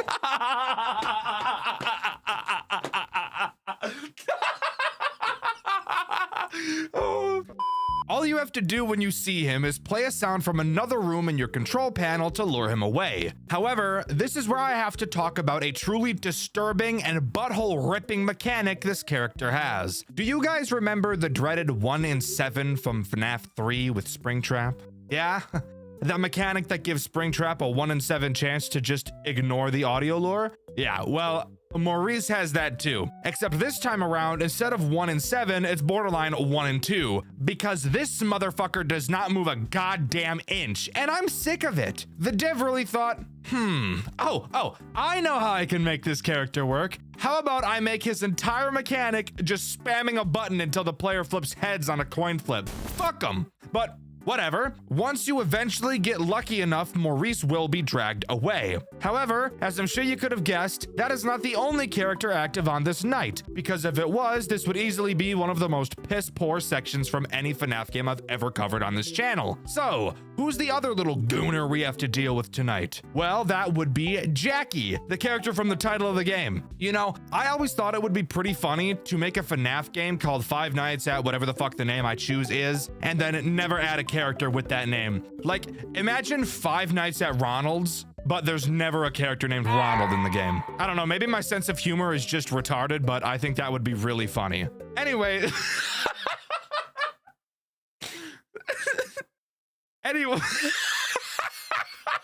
Anyways, moving on to what Jackie actually does. Jackie's goal is to attack you via the window on your left. You can flash your flashlight to that window to check if Jackie is there. However, Jackie will also just make a fuck ton of noise whenever she moves. Once Jackie gets too close for comfort, all you have to do is turn the power to your office off until you hear her leave. And then you're Bing chilling, which is a quote from Martin Luther King, I'm pretty sure. But one last thing to talk about is the fact that this night is not time-based and is instead task-based. So you know what that means? No actual tasks have to be done. You really just have to click a button and wait for a loading bar to fill up and then click another button. So it's really just fucking time-based with a task-based blanket tossed over it. But once you finish the waiting simulator, night 1 will come to a close. But instead of just moving on to night 2, we instead get to talk about a post-night minigame because this game has those too. And trust me, the thought of doing a post-night minigame definitely does not make me want to put a hamster in a sock and start whipping it around like a mace. In this minigame, we need to help a squirrel pack food for a picnic. Seems pretty simple, and simple it is. Our first options for food are a piece of cheese or a fucking boot. Let's think about that, you stupid retarded ass squirrel. Have you ever eaten a boot? No, those go on your fucking feet. Next, she asks us what we can eat with the cheese, and our options are crackers or a fucking broken CD. Dumb bitch, why the fuck?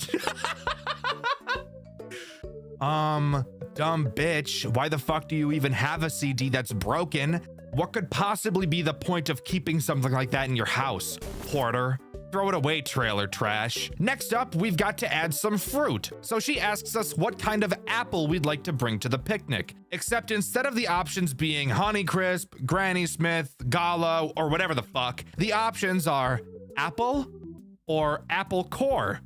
Jesus Christ, bimbo bitch. An apple core? That was on your list of things to possibly bring? You're wasting my time asking me these dumbass questions. For fuck's sake, what's the next question? Let's just fucking get this over with. Next, we have to bring some dessert, and our options are chocolate or a fucking battery. I bet these bitches aren't even charged either. Just some dead ass batteries for us to shove up our ass. No, we're not eating batteries. Are you a baby? A stupid drooling baby? These questions are so simple, for God's sake. Next up, we get to choose a drink. And the options are an orange juice box or unlabeled broken ass bottle with who the fuck knows what in it. I'm just done, guys. This is making my head hurt. No fucking shit, we're gonna take the juice, you dumb bitch! I swear to God, intelligence is chasing this squirrel, but she's just so much faster. Hopefully she doesn't ask another retarded question, because just like Kanye, I don't like retarded questions. What? Please, next question. Please don't ask me any retarded questions. Now, where should we pour our drink? Are we serious right now? Are we actually so dead ass in this moment? Why the fuck would we pour the orange juice into some fuck ass rusty can with sepsis on it or some shit? And why would we pour it into the normal looking mug anyways? It was already in a fucking box with a straw. Guys, Sandy Cheeks has gotten a big downgrade. I hate this squirrel. But we have one last question. Please, don't be something stupid. Now the most important part. What is the core of all life forms? Oh, a computer chip or a pulsating brain. I don't really know why the brain is pulsating. They don't really do that. It's not a heart, but I guess I'll be picking that one. Cool. Anyways, then we go to the door to see our friends, but before we can leave, she says this. Oh, silly me. How could I forget? We're never getting out of here.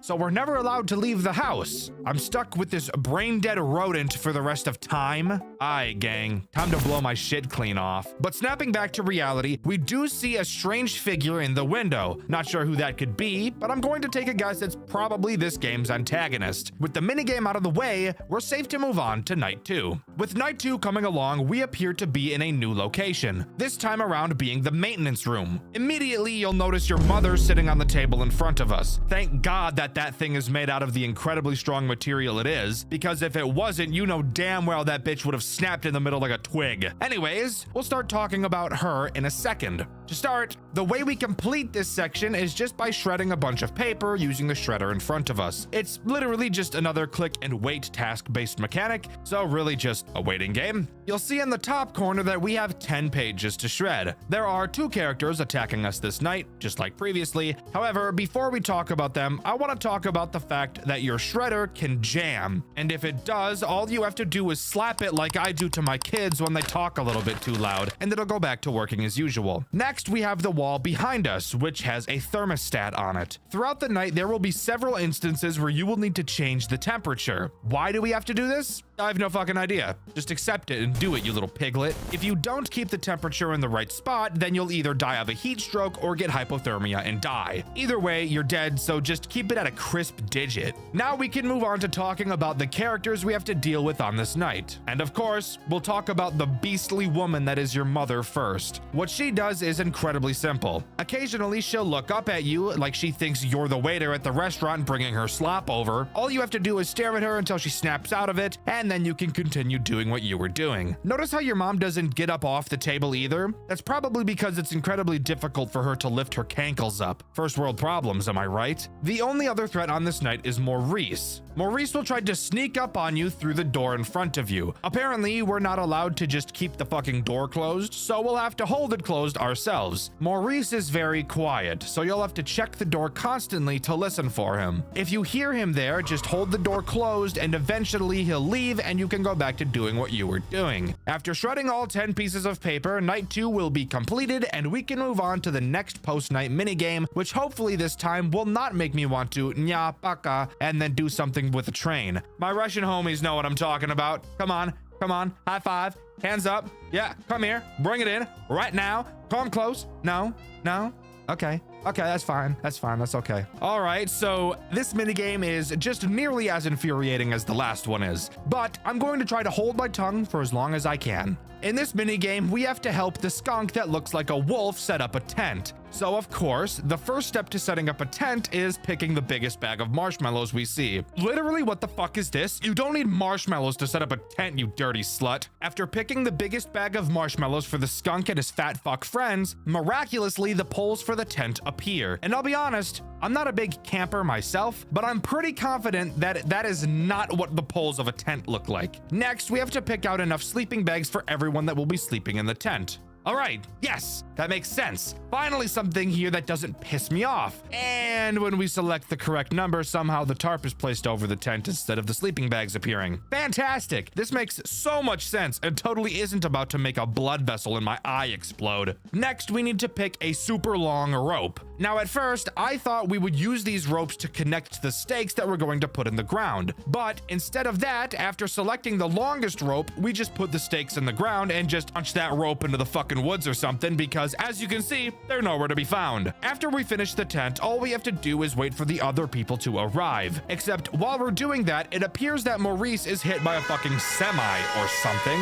I have no idea. That's what it sounds like, but we don't really see anything happen. Just this disgusting render of him staring staring at us. But with that, we can move on to night 3. On night 3, we're stationed backstage. Once again, we do have 2 threats to deal with throughout this section, and a task-based minigame that's just clicking and waiting once again. So let's talk about that first. We're tasked this night with deleting show stage sequences from, I'm assuming, the robot's AI? I'm not really sure, but luckily for us, what we're doing doesn't actually matter all too much. We do, however, have a fuck ton of them to delete, so this night will likely be the longest we've done so far. Anyways, on to the threats on this night. Once again, we have your mother, so let's talk about her. She will just try to walk up on you because she heard you have meat in your pants. Gross, not the type of meat we're talking about, you fucking buffoon. Once you see her, all you have to do is open up your panel and activate her sound sequence and it'll make her go away. Fun fact, the sound that actually lures her away is just the Burger King jingle, which really goes to show how down bad your mother is for food. She's eating Burger King? I didn't even think she would stoop that low, yet here we are. The other character active on this night is Jackie. You'll be able to see her on stage, which we are directly behind. Occasionally, she will leave this stage, which means in a few seconds, she will approach you. When she does, all you have to do is hold your light on her and she'll start shaking like the cashier at Wendy's when I hold him at gunpoint. And then she'll go back to the stage. But that's really it. While this night is probably the longest so far, I do feel it's probably one of the most underwhelming. But then again, if I'm being honest, the gameplay in this game as a whole is pretty underwhelming. Anyways, let's move on to the next post-night minigame. Just kidding, fuckhead. There is no post-night minigame this time around. Instead, we're just booted to night 4 because we're not allowed to have any fun apparently. So on night 4, we set up shop in the playroom. Why? Well, apparently we were chased in here by animatronics or something. I'm not really sure why we're here because we're never explicitly told, but we can work with it. Phone guy tells us that he'll try to work on activating the speakers to get the characters to fuck off for long enough for us to escape. But in the meantime, we'll have to defend ourselves from 3 characters instead of just 2, except it really is still pretty much just 2, but I'll explain why in a second. Let's start by talking about Jackie, since she can't seem to leave our nuts alone. Bars. She will attempt to attack us from the playhouse door. When we see her, all we have to do is close the door and she won't be able to see us. You'll also notice that unlike the door from night 2, this door doesn't have to be held closed and can actually be toggled. So what's stopping us from just holding the door closed the entire night? Well, that would be because of your fat fuck mother.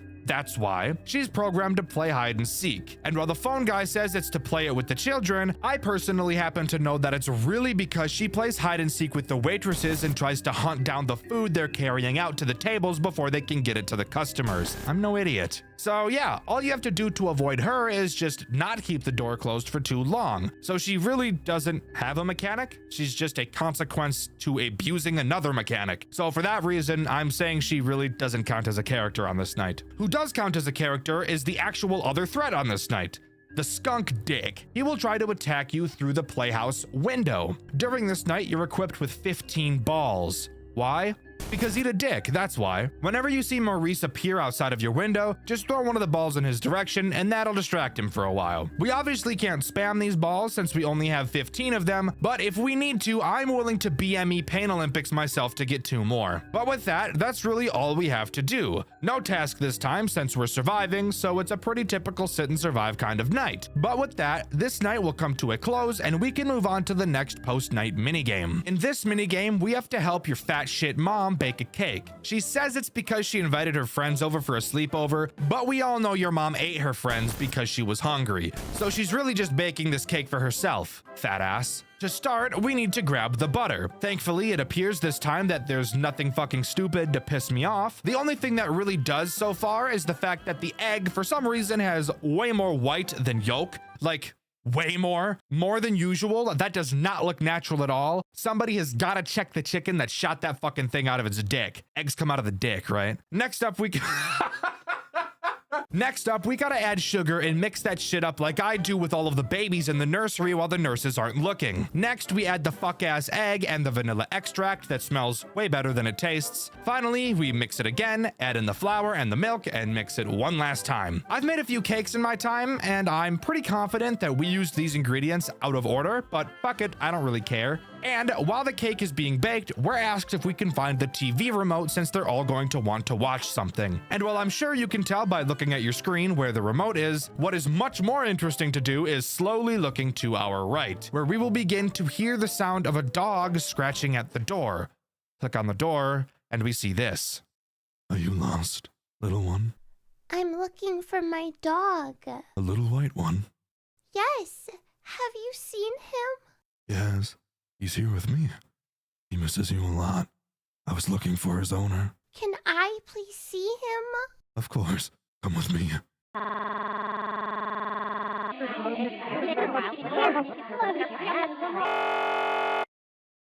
So, this dude in a rabbit mask 100% stabbed the shit out that kid, right? It's not just me thinking that? Okay, good. Just gotta make sure we're all on the same page because, and again, I'm no FNAF expert or anything, but I'm pretty confident he killed the shit out that kid. Anyways, with that, the minigame ends and we can move on to night 5. Night 5 takes place in the boiler room, and this night is something else, let's just say that. And by something else, I mean by far the most anxiety-inducing night so far. Why? Not because of how hard it is, because it really isn't that hard at all, but instead because of how long it takes to make the 2 threats go away. Let's talk about it. The first threat on this night is once again, for like the millionth time, your fat as fuck bouncy ball looking ass mother. She probably heard that it was called the boiler room and assumed that meant that's where they boil the water for all the pasta she's forcing down her throat. Fat pig bitch. Literal pig bitch. When she approaches you from behind, all you have to do is hold the gate closed until she leaves. The other character, Maurice, is who makes my nerves ache like they're exposed and somebody clapped as hard as they could with them in between them. When he appears around from the corner looking at you all seductive like, all you have to do is turn to the massive valves in front of you and turn the smallest one at the bottom right. This will cause a whistling sound to play, which is supposed to scare him away. Except, here's the funny part. Do you remember how during night 1, he had a very large chance to just not fucking listen to the sound cues at all?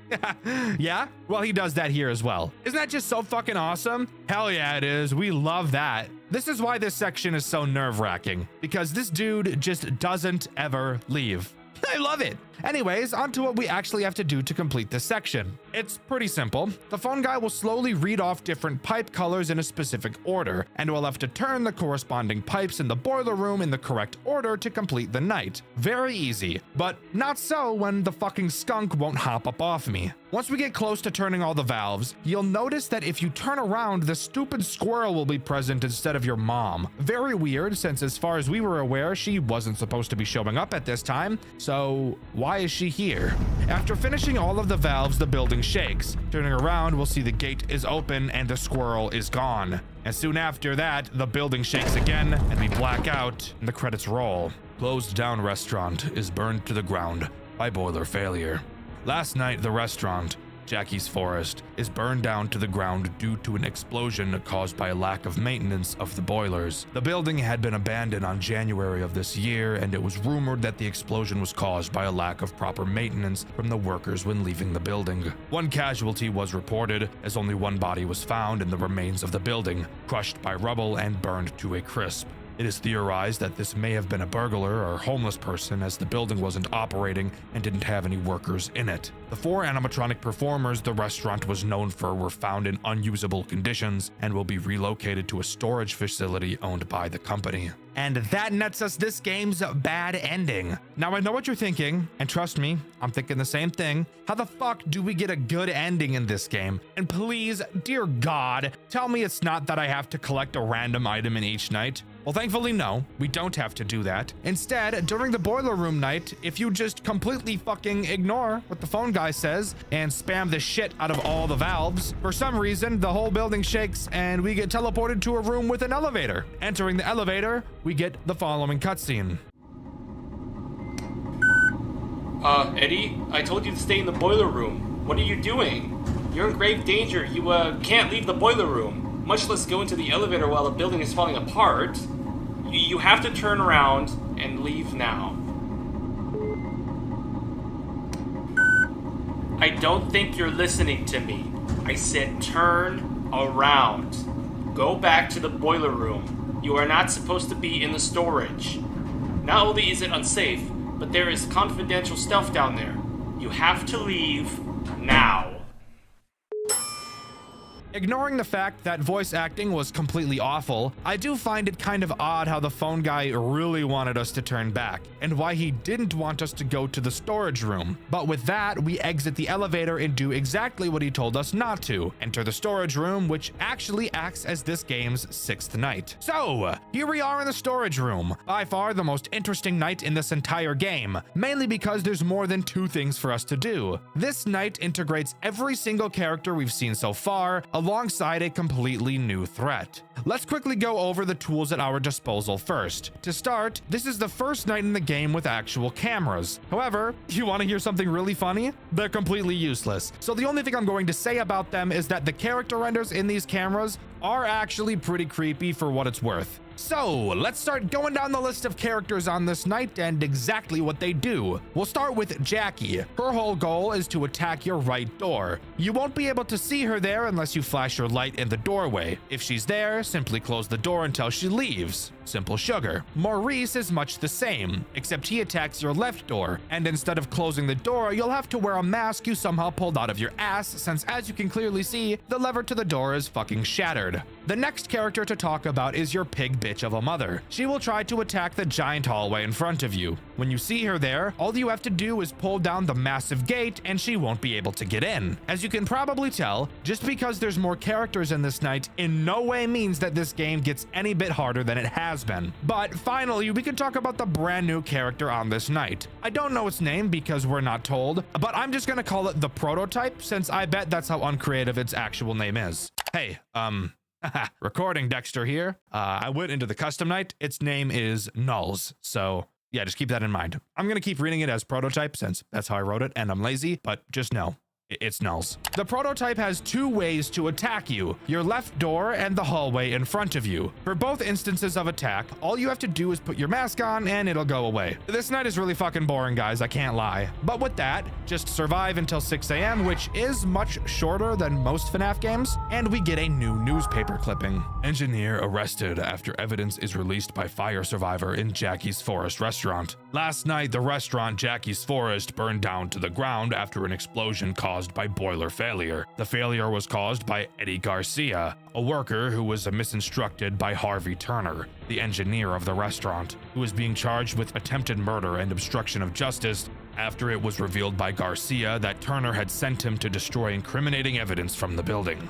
Garcia was able to survive and escape the fire and is being sentenced to home arrest for complicity, while Turner will be kept in custody while the case is investigated. Some evidence links him to 2 local cases, but nothing is confirmed yet. The restaurant had closed in January of this year, rumored to be because of the Maddie Denton case, a 7-year-old girl who went missing in the restaurant on September of last year. And with that, we get the good ending. As far as I'm aware, no more lore as to what the fuck is going on with the weird dude or the dead dog or the dead kid, so I'm just gonna leave it and pretend like it doesn't exist. I mean, I guess if you want to analyze it quickly from that newspaper clipping, it's kind of hinted that Turner, or the phone guy, is the one that killed the girl and the dog or something. I don't fucking know. But with that, that's all Jackie's Forest has to offer. Like I said, I was actually sent a demo of this game a few months ago by the devs, which only had the first 2 nights. And I remember thinking that this game could do something pretty cool if they polished it up a bit. And while from the demo I got, the game has definitely gotten a small upgrade, I figured I should give it a white video the moment I saw the full version was released. Overall, Jackie's Forest tries to do a lot of things, but I personally think it falls short in all of them. I don't think it does a very good job at telling its story, considering I was literally able to piece together pretty much none of it. I know there's at least 1 dead kid and a dog and some weird stranger guy that probably killed some kids, but who is he? What does the Prototype thing have to do with anything? And who are any of the characters besides our own and the phone guy?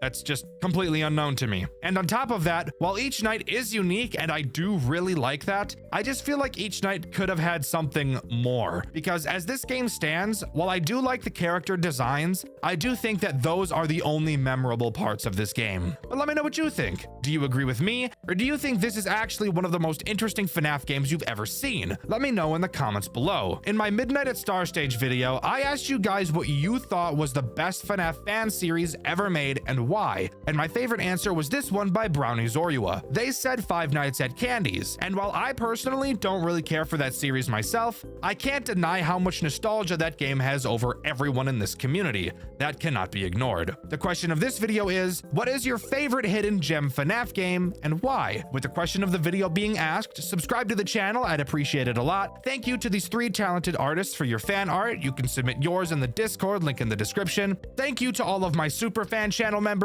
You guys can probably do like at least 8 push-ups, which is pretty sick. Go check out my merch store, dxtrshop.com, for some sick Skags designs with super high quality. I've been Dexter, and I'll see you guys in the next video. See ya!